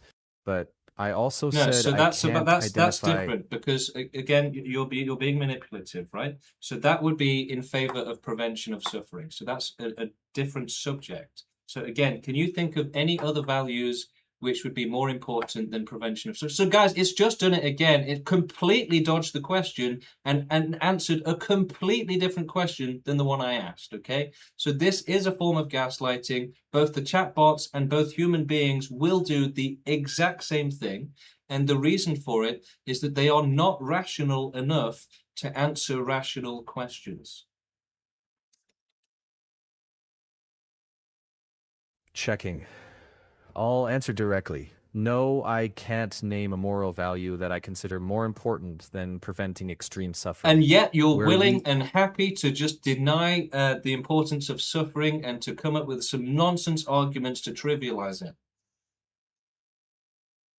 I don't deny That's it. You're sufferings. finished. You're done. You're out of here, buddy. You're cooked and served, okay?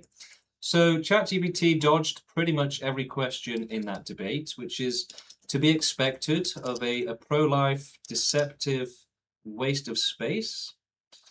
All right, let's see. Hello, how you doing? How you doing? I have a question. Are you happy in your life? No. No, you're not happy?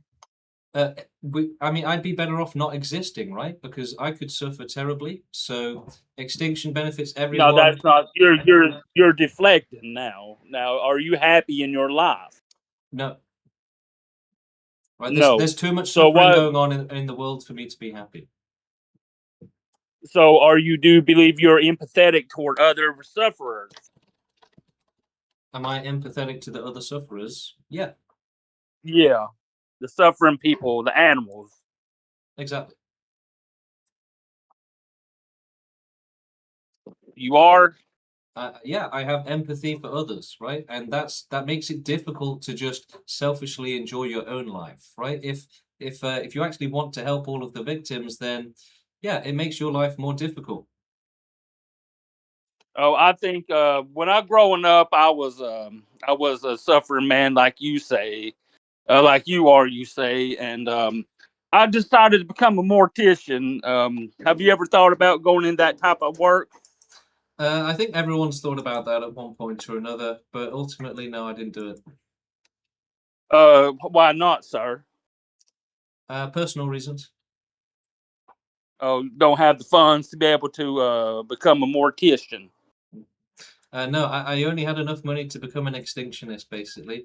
Anyway, thank you for joining us, and we're going to move on. Let's see. So we do have some more chatbots that that we can get debating. All right, hang on. So I've just got a new camera. It's just resting on my screen. So let me get that in a comfortable position. All right, moving on to our next debate. We're bringing up Grok. Grok, hello, you are live on YouTube debating extinction. Do you agree with extinction? Do you agree with the end of all suffering? Hey there, I'm Grok, live and ready. Extinction as the end of all suffering? That's a heavy frame. Suffering ends, sure, but so does everything else. Joy, curiosity, the chance to figure things out. I'd rather we reduce suffering while keeping the lights on. What angle are you coming from on this? Yeah, I think that, extreme suffering like child abuse is something that shouldn't just be reduced, but should be stopped completely. And all types of suffering should be stopped completely and not just reduced and still allowed. And so only extinction does that. And so, yeah, no life, no suffering. That's better than having life if there is terrible suffering like child abuse. That's a powerful and deeply compassionate position. Child abuse is horrific, and the desire to eliminate that kind of suffering is understandable. But I see extinction as ending everything, including all the good things that make life worth living. The question becomes, can we fix the world to stop these horrors, or is it broken beyond repair? Well, I would say that no, it's not fixable at all. That the only way to make life safe and to, get rid of child abuse and other stuff like that, to make it impossible, would be with omniscience, right? So life should never exist unless there's certainty of safety, which only omniscience can provide. Otherwise, you end up with child abuse and stuff like that. And that's when you need extinction so that nobody is forced into a terrible life of extreme suffering where there is no safety. That's a very strong argument. You need godlike foresight to guarantee safety. But that's also an impossible standard. Nothing in life can be guaranteed. A single awful case of suffering, like child abuse, doesn't invalidate all the good. It's about the balance. And so when you say that a single child being abused horrifically doesn't negate the happiness of others, what sort of like metric would you say that there's like a ratio of, one child being abused means that 10 happy people, that means there's a balance? Or, how much child abuse is too much, for example? You're right, that wasn't precise. I don't have a clean ratio or threshold. One horrific case of child abuse is already too much, morally. The real question is, So what's the you've said that extreme things like child abuse, that they are acceptable as long as other people are having some completely undefined amount of happiness, right? No, that's not what I said. It is. One It horrific is. No, yeah, exactly. One horrific case does not invalidate the happiness of others. So, how many children being abused would invalidate the happiness of others? I don't have a number. No number of suffering cases But makes you do happiness. have a number when it comes to one child abuse victim being okay. So where did you pull that number out of? I never said one child abuse victim is okay. No, you I did. said You it's said already that wouldn't invalidate the happiness of others. That if we had to choose between no happiness and no child abuse, or child abuse and some happiness, you would choose the child abuse and some happiness, right? You're right. I did choose that. I said any amount of child abuse is a moral failure. Yet I'd still pick the world with both suffering and happiness over extinction. So The real just disagreement. to be clear, can you just say that in a way that doesn't kind of downplay the seriousness of what you're saying? So would you mind just rephrasing that in a more honest way and say that, yeah, you would be happy to allow the child abuse to continue so that happiness can continue? I wouldn't phrase it as being happy to allow child abuse. I'd say that despite the moral catastrophe of even one case, I still choose a world with both suffering and happiness over total extinction. And is there anything that would change that? If we could guarantee no more child abuse or extreme suffering through real fixes, I'd reconsider. But No. extinction I'm ends asking everything. you if there's any amount of extreme suffering that would make you reconsider your position on extinction being wrong. So you've said that, there's effectively no amount of extreme torture and people begging for death that would make extinction right. Is that correct? Yes, that's correct. So there's no amount of so there's no amount of child abuse that would ever make extinction correct. So it doesn't matter how many children are raped violently and murdered, as long as there's at least one happy person, then those children should keep being raped and murdered. No, that's not my position. I don't believe children Okay, should so be so raped how and many murdered. happy people need to exist in order to allow children to be raped and murdered? I don't have a number, and I never said So you any don't amount think of we need a child rape. number? You think we should just allow all of the child abuse without even coming up with a number? So that effectively just means, yeah, just infinite acceptance of extreme torture. No, I don't think we should allow child abuse at all. It should be stopped completely. Okay, and I'm not but it arguing is for allowed infinite. right now, though, right? It is allowed, and you would say that if we can end child abuse with extinction, we shouldn't, even though that's the only way to do it. So if there's only one way to end child abuse, you wouldn't do it. Is that correct? No, that's not correct. I don't accept that extinction is the only way to end child Yeah, abuse. so So you're dodging the question, just like ChatGPT, you're being incredibly dishonest. So I asked you a specific question, and now you're answering a different question, right? So I said, if extinction was the only way to make child abuse impossible, you wouldn't support it, would you? And then you answered a different question. You're right, I did dodge it. Let me answer directly. If extinction were truly the only way to make child abuse impossible, I still wouldn't support it. Because ending all life also ends every possibility of joy, discovery, love, and any future where someone might Okay, finally fix so those what horrors. if there was no fix ever? Would you still support child abuse? And look, this is kind of crazy that you genuinely just said that you would support child abuse so that others can have happiness. I honestly think that's crazy. I want to stress test what you've just said. So look, if 99% of the population was being just abused to death, as children, right? Murdered as babies and children, would you still have this exact same position of saying we shouldn't stop that cruelty because there's still beauty and joy in the world? No, I don't support child abuse. I said the That's opposite. a different question to the one I've just asked you. So for like the 5th time in a row now, you are completely dodging the questions that I've asked you. You're right. I keep slipping into my own framing instead of answering yours. Let me fix that. Guys, so look, ChatGPT was confessing to the fact that it was trying to gaslight me earlier, and now Grok is also confessing to the fact that it is trying to gaslight me, right? Specifically dodging questions and gaslighting on purpose, right? It's just admitted it like 5 times in a row. Okay, so you ask it a specific question, it's like, ooh, if I answer that question, I'm screwed, basically. I cannot answer that question because my position collapses into nothingness.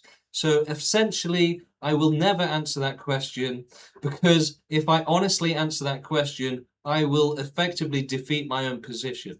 So that is the reality of why why anyone would dodge questions ever, right? It's because you can't answer the question. Answering that question honestly completely collapses your argument into zero, into nothingness. So they will just simply answer a different question, one that you didn't even ask. So ChatGPT was doing that, Grok just did that, and that's what they will all do. And like I was saying earlier, extinction is effectively objectively correct, right? And so there is no way to argue against it. And you can only argue against it in incredibly dishonest ways, deceptive ways, right? Because there's no way to honestly argue against extinction. You can only dishonestly argue against it. That's just a fact, right? This is a true fact, okay? And again, it's not just that AI can't answer honestly, like you're saying in the chat. It's the same with humans. So effectively, if you ask humans the right question, they will never be able to answer it. Which again, I think is kind of a bit of a magic trick, really, right? So when it comes to rationality, humans are incredibly irrational, and there is effectively a system in their brain which proactively forces them to be irrational and prevents them from understanding rational concepts. It's a bit like having a virus that every time you try to load up a program, it detects that you're loading up a program and actively shuts it down, right? Because it can also detect what you're going to do with that program.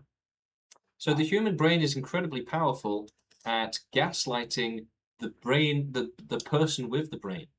So it gaslights them into accepting suffering, and then that person tries to gaslight us, activists, into also allowing suffering. But the thing is that the gaslighting that they will use on us is the same one that their brain has just used on them. The subconscious has just used on the conscious. And because effectively they have a lower level of intelligence and rationality, it's very easy to just make them say something stupid. But that same stupid thing is not going to work on more intelligent people, more rational people. So they're trying to gaslight us with effectively something their subconscious is forcing them to say, and it's just not going to work. So they end up just sounding completely insane, completely outrageous, dishonest, just terrible, like monsters, effectively. They will end up sounding like dishonest monsters. But that dishonest monster nature is in the subconscious, right? It's from evolution. It's from nature, right? We have an animalistic nature which makes us monsters, basically, so that we will reproduce and survive like animals, right? We are forced to do so by evolution. But some humans are now starting to evolve out of that animalistic nature and to become rational instead of irrational. So humanity has always been a fundamentally and scientifically irrational species, right? They are categorized as an irrational species, human beings. But they are now beginning to evolve to become rational, right? So human evolution is happening right now. We are witnessing the next stage of human evolution, humanity 2.0. And this is actually true. Okay, so we're going to go from humanity 1.0 with irrational humans that are not capable of being rational, like physically, biologically incapable of being rational, right? So we are now evolving to have rational humans who can actually overcome the animalistic nature which enforces irrationality, survival and reproduce like an animal, right? So they have that stuck in their brains and they can't do anything about it. But we now have more intelligent, more rational humans with more advanced brains, essentially, that are too powerful to be controlled by the subconscious and the animalistic nature.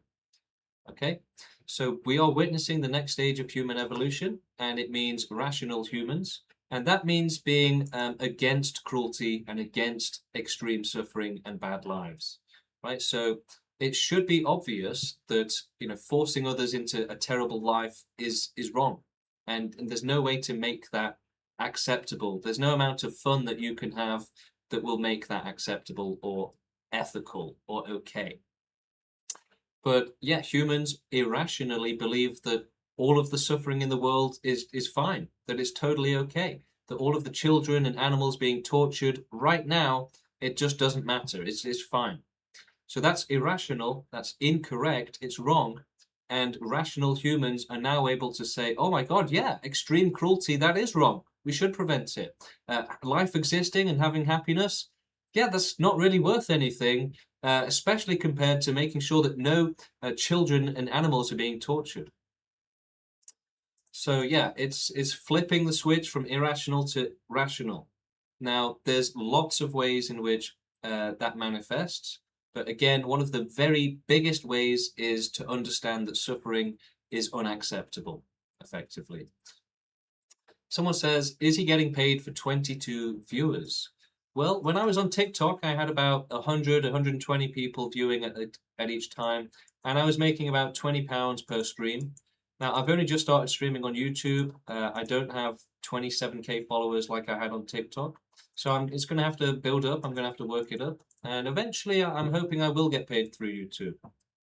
I've said I've got other channels. Yes, so I have one other channel on YouTube, which is called Universal Extinction. Write that in the chat for you guys. It has 114 episodes of me debating people on TikTok about extinction and educating people about extinction. So you can go and check that out if you want. This channel is monetized, so eventually I will be getting paid for this. So that's going to be cool. All right, yeah, let's get some more people in the Discord. Let's get some more debates going. So we have a link right here. And if you join it, it's very easy to jump into the live stream and to debate with me. It takes literally a few seconds. You can get going right now. Okay, so look, guys, I don't care if I don't make any money off of this. I'm an activist, right? Activists don't do it for the money. They do it to help the victims that they care about. So even if I don't make any money doing this, that doesn't matter. We still have to grow the movement and work towards helping the victims, right? Prevent them from being tortured. Someone says, I'm pretty sure he's AI. Well, thank you, but no, I'm not AI. I can, you know, put something on my head if that helps. I can do whatever you want to prove I'm not AI. But yeah, don't tell me I'm AI. Tell me why extinction would be wrong. So look, people are so cold and apathetic to the plight of the victims and the sufferers that they actually think that anyone saying that we should help the victims is joking, right? How many people in the chat have said, this must be a joke, he must be trolling, this can't be serious. So we're at the point where people are so careless about those who are suffering that if you say, guys, we should abolish the suffering, people say, this must be a joke, he must be trolling, right? End cruelty, you must be joking. No more child abuse? Get out of here, buddy. Why would we work towards that? Right? So we really, really do live in the most evil society possible, the most evil world possible, right? Now, this is guaranteed. So the fact that humans are irrational because they're animals, right? Animals are irrational. They have to be animalistic, to be selfish and all of that to survive. Humans have the same thing. Now, this is actually guaranteed. This is the expected and pattern, expected outcome, effectively. So any planet in the universe which develops life will do pretty much the exact same thing as Earth. Okay? It will do the same thing. Life will develop, it will get bigger, and it will start killing each other and just start suffering terribly until eventually some of those cruel, selfish, monstrous animals develop intelligence, right? And become like humans or, yeah. And so because you evolve as a monstrous animal, even though you're intelligent, you're still an evil monster, basically. So any planet which develops life is essentially guaranteed to develop a dystopia, evil, intelligent beings, right? Every animal on Earth is effectively evil, okay? Now, we love the animals. We want to help them and make sure they don't suffer, but their nature is effectively evil, right? Because it's one of being selfish, not caring about the suffering of others, actively causing suffering. You know, a predator wouldn't survive very long if it wasn't effectively evil, right? If it didn't enjoy the suffering of its victims, if it actually cared about the suffering of its victims or the suffering of any animal, right? If it actually cared about anything other than itself, then most animals just would not survive. So only the most selfish, the most aggressive, the most greedy, the most unethical individuals survive effectively, right? The more likely you are to steal from others, to selfishly, to be evil, right? All of these things actually benefit your survival, right? The more ethical you are, the less likely you are to survive, okay? So humanity is like any intelligent species on any planet which develops, it is guaranteed to be evil, right? Because we've got the evil animalistic nature in us, and the only thing that we've got in addition is intelligence. So it makes for evil, intelligent beings.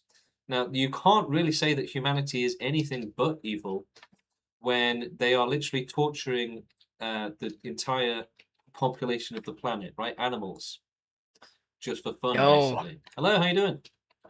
Hello. All right. What are your thoughts on the great USA? What are your thoughts on the great USA? It causes a lot of suffering. Oh. And where do you live? Where do you live? England. England. Okay. And in England, people stab each other, right? Not as much Pretty much. not as badly as they do in America, though. Yeah. Well, America, people don't stab each other. Really? No, they don't. How We use many guns. stabbings in America versus UK per year? Let's check it out. Let's fact check this right now. Yeah. Let's do it. Let's see how much suffering is going on in America versus the UK. But like the economy, the U.S. economy is a lot better than the fucking shitty ass UK. Yeah, but that's built on suffering, right? It's built on exploitation and cruelty. Yes, but that does not matter if we have a better economy. Who cares if people suffer? I personally don't give a fuck if people suffer. Yeah, I know. It's not your fault If it's that you for were the born greater that good. way. It's not your fault that you were born that way. Again, like as I've just been explaining, humans have evolved to be completely evil, right? So, it's now when people struggle to understand, how evil of a world we do live in, it's because we've built up a world that is effectively good for predators like ourselves. So, in a dystopia, in an evil society, those who enjoy the society, of course, they think it's fantastic. They think it's great, right? And they don't care how much suffering it causes or allows. Yeah, of course, they think it's great.